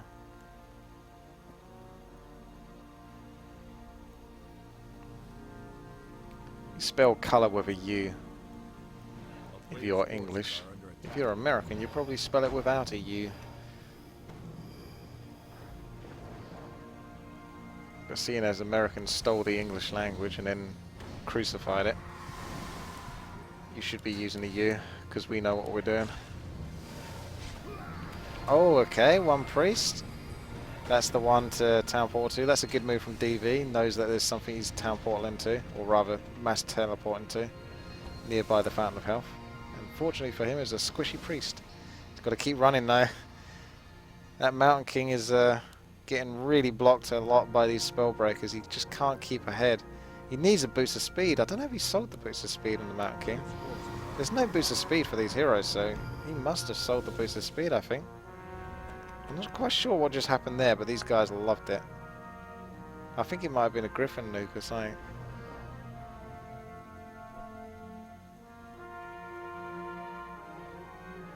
Oh, he's going for the Paladin now. Definitely going to force a Defiant Shield. He's done a lot of damage to this Paladin. In the meantime, that's a good stun, and there's another coil here. Whoa! Surely he must have been able to use Defiant Oh, wow. That is a huge conundrum. If he gets another sleep, oh dear. Do not lose that Lich and you are still in this to win this. So here we go. Griffin's going down now. Mountain King now being surrounded. But at the same time, Archmage surely going to be picked. No, he's invulnerable, so can't go for the Archmage just yet. Infernal still raining down hell. And this is looking so bad right now for Alkash. He wants to win it, but he ain't going to win it. Not now. He has to sell basically everything he's got if he wants to get his Paladin back, I would think, at this point. But I don't think DV's going to let him get away with it. However, there are all these towers. A player's forces are under attack.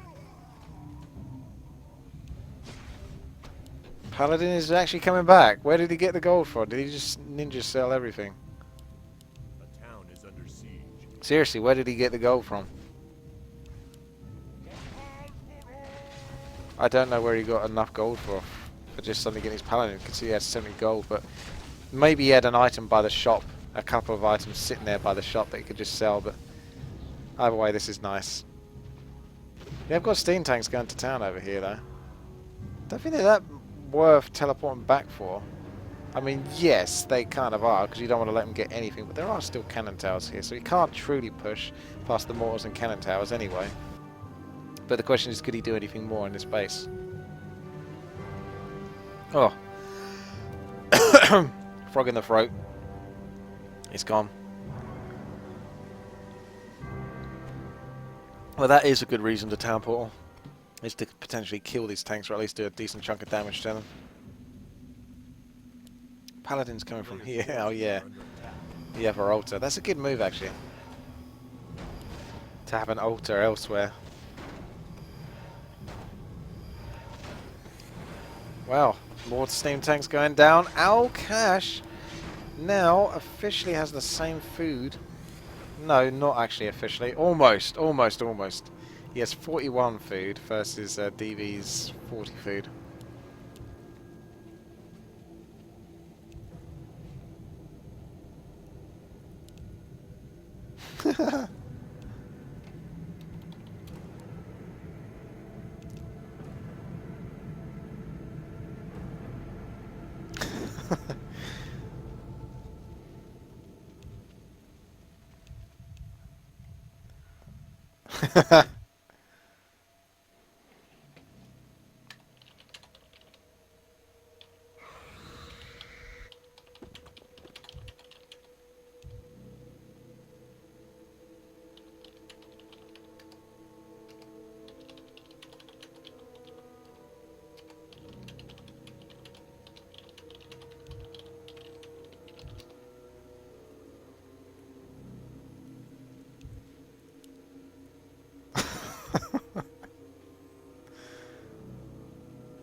This is my biggest fear. I mean, it makes sense. He wants to win this, but he wants to win this can't even talk now. To the degree that he will now be the one defending, I think, whilst DV has to kill off the bases. And that's nasty. Because, yeah, he can no longer, like I say, when that human army drops below like the 50 food mark, they no longer have that presence to push versus an undead base when the undead has triple level 10 heroes.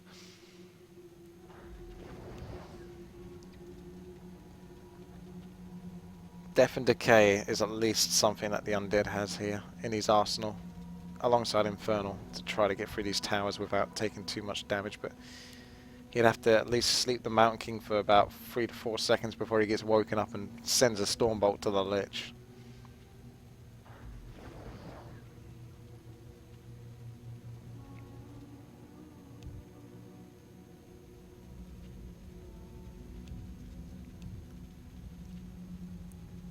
Yeah.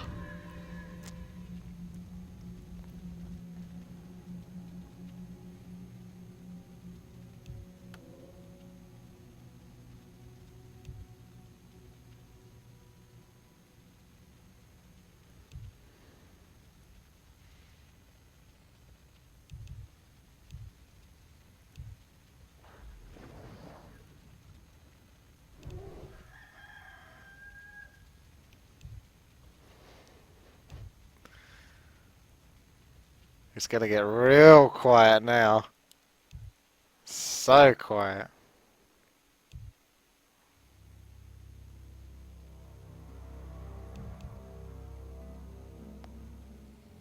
Come on, TV. Put the pressure on. This is it. We're at the final stages of this like 4-hour long free-for-all. I'm not sure if I can cast another free-for-all after this. It's just so much of a time investment, especially when I got work the next morning and all of that.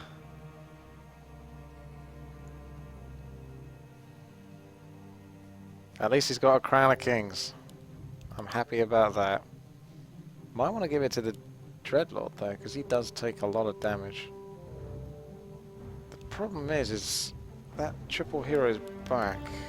So whilst our Cash doesn't have the army he once had, he's still got that potentially most powerful hero combo in the game. Okay, so he sold the second crown. Maybe he sold both the crowns to get the paladin back.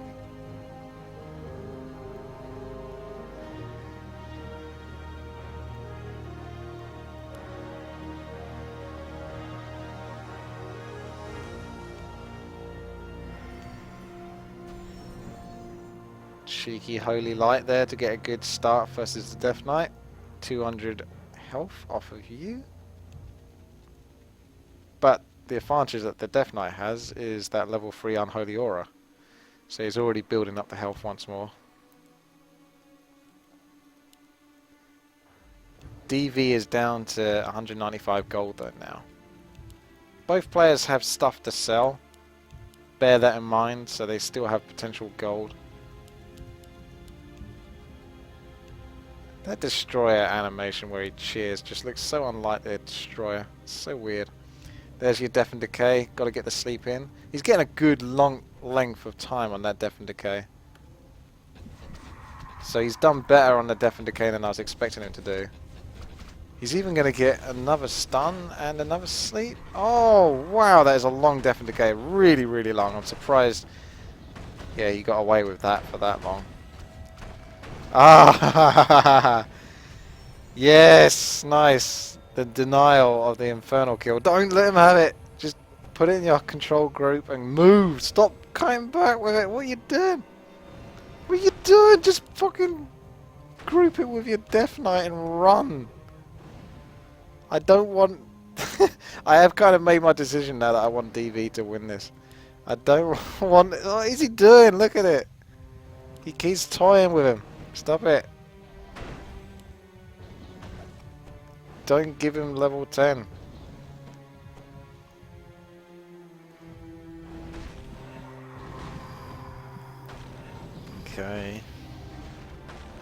Is there really much else he can get out of this? He could end up losing this Lich. And the Infernal's doing some nice damage first to the Archmage there. I say nice in quotation marks, I guess, but every little helps. A player's forces are under attack.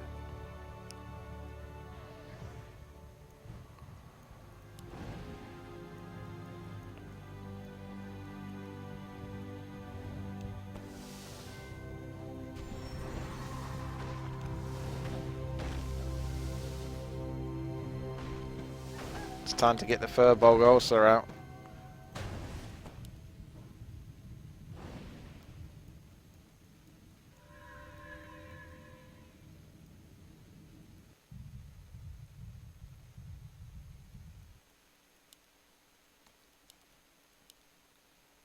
Looks like it's time to retire.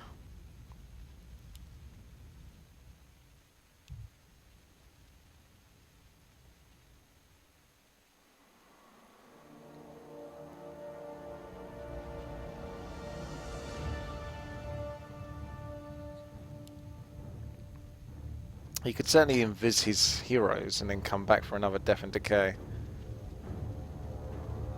Yeah, I think the Infernal might be good enough to just beast through that. Actually, maybe not. Yeah, definitely not. Because I don't know whether you want to use another Death and Decay to kill that. Like, yes, it will guarantee kill it, but it's... Nah, yeah, you would, to be honest. Just do it. Get those towers down and then move on to the next set.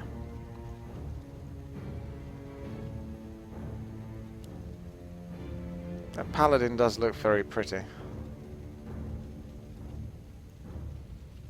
Very righteous.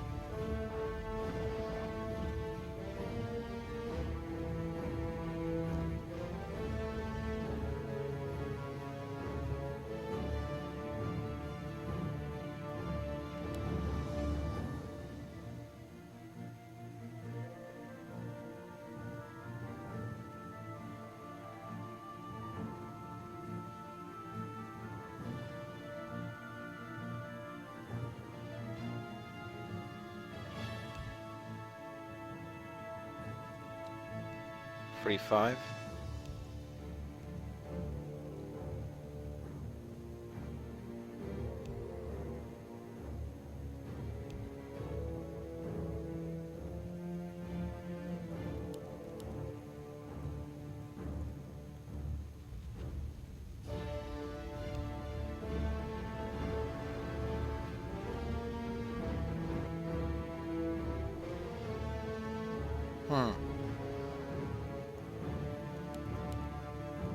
Archmage is only 300 mana. So use another town portal and then another water elemental. He's not got that much mana on him. Go for it, DV. Now's the time. Does have to be careful with the shade because these towers can detect invisible units.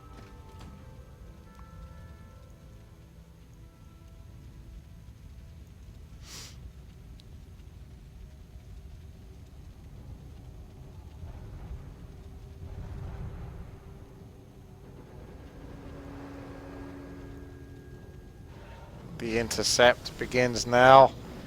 Lich, get ready to run. Keeping that Mountain King under control with the sleep is very crucial here.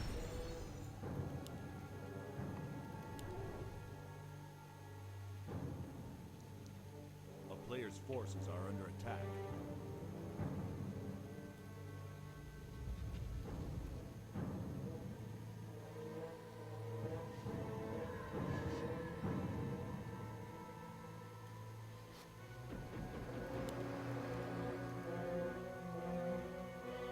Interesting choice. So he's going to go on the offense because he realizes that he can't keep defending versus slow death and decays because he will be brought down bit by bit. But at the same time, what can he do versus this? He has to get the towers down and then, well, it's still not easy.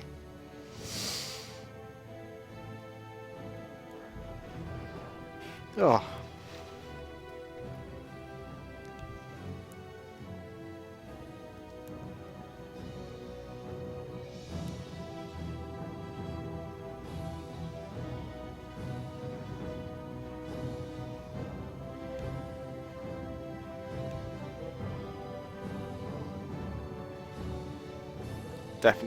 definitely isn't off cooldown yet.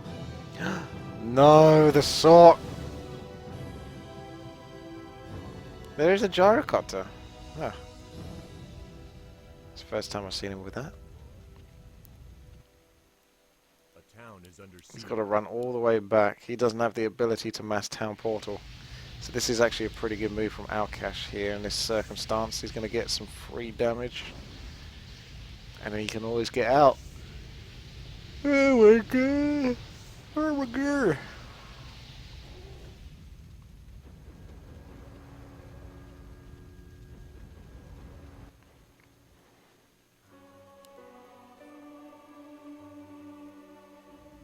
Did he teleport out already?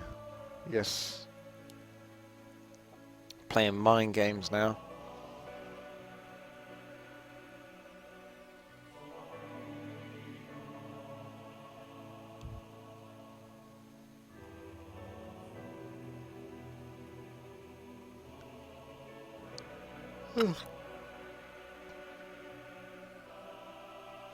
You thought it might have been over when he lost his Paladin.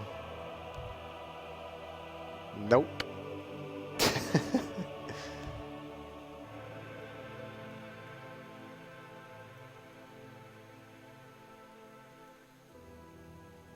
I remember one time one of the free-for-alls I casted lasted less than an hour. That was weird.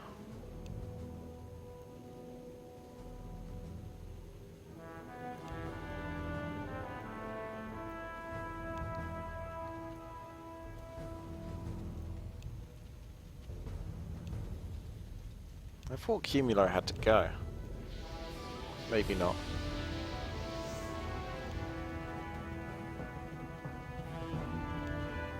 Come on, another cheeky paladin kill. Oh, a very early defined shield is going to make sure he doesn't take anywhere near as much damage. Will be on Death's Door.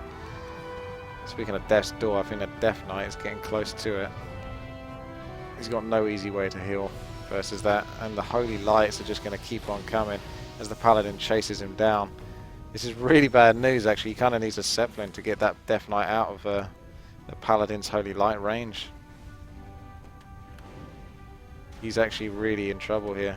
Yeah, he's using the buildings wisely to try and cut the paladin off, but a couple more Holy Lights and that is he's even chugging a potion there because he just isn't risking it. The paladin is a huge threat there. Tons of mana left. Yeah, one Zeppelin would be really handy in that kind of circumstance. Oh, so cheesy. Now he's going back after a successful force of using resources there for a potion.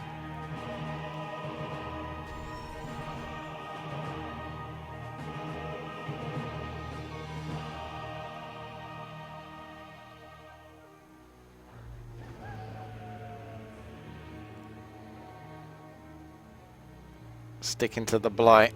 Heal that Death Knight. No, not over here. There. Stick to the blight. And you'll make it alright.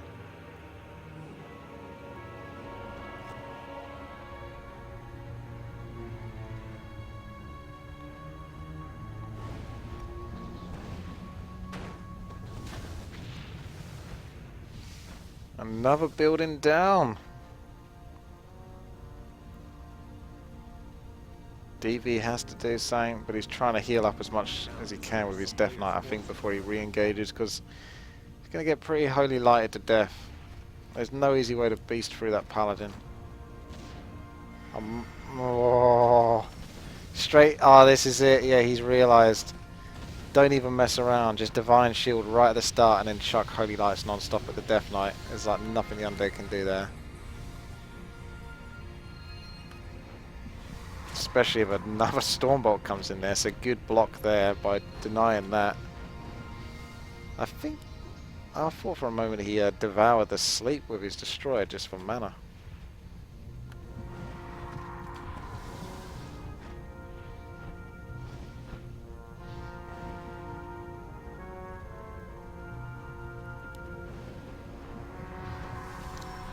I feel like he did that deliberately just to stop just to make the Dreadlord use a mana. No, it's not even costing much mana though. Avatar, oh dear, scary, scary, scary. Oh, there could be a Dreadlord surround, but he's not opting for it. He's actually buying him time. Going back with the Archmage, just trying to keep him way out of the way because the Paladin stopped being the target, but maybe he'll be the new target in a moment if they've got a good sort of position here. But another tower goes down. No Spellbreaker kill there. Maybe nuke. No, it's swapping over to the Archmage. Still focusing on the Archmage, but he's got invulnerability. The Infernal Stun misses, and the Archmage using invulnerability. Death Knight really close to... Whoa. The Mountain King's so close. Now the Lich is really out of the way. He might have to use Scroll of Town Portal because the Death Knight probably can't get close enough to get the coil in. No! Oh, the Lich is out. No! This is it. This is it. The Mountain King Paladin combo is so strong. And the Dreadlord falls down. And the Death Knight is confused and not sure what to do with his life.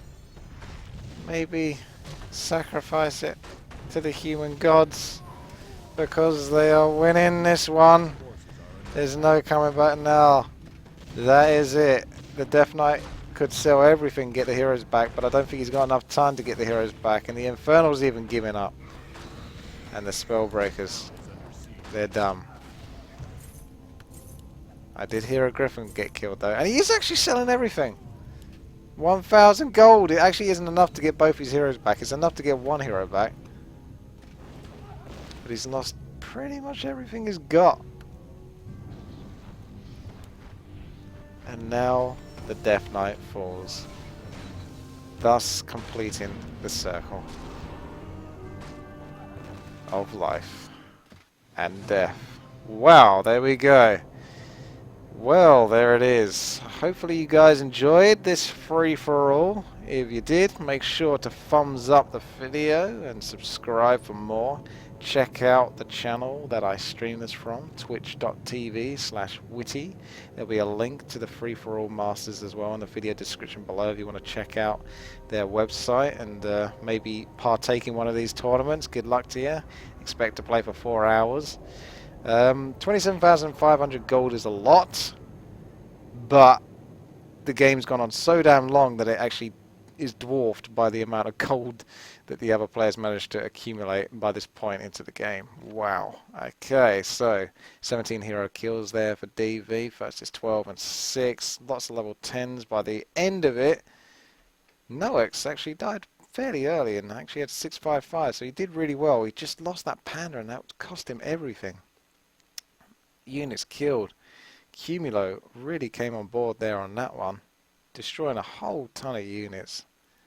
And overall score goes to DV with Cumulo second, and well, I guess congratulations to Alcash. He really wanted to win this one and he did. GG. Alright then, thank you very much everyone for watching once more. Take care, have a great day. I will see you later. Bye bye.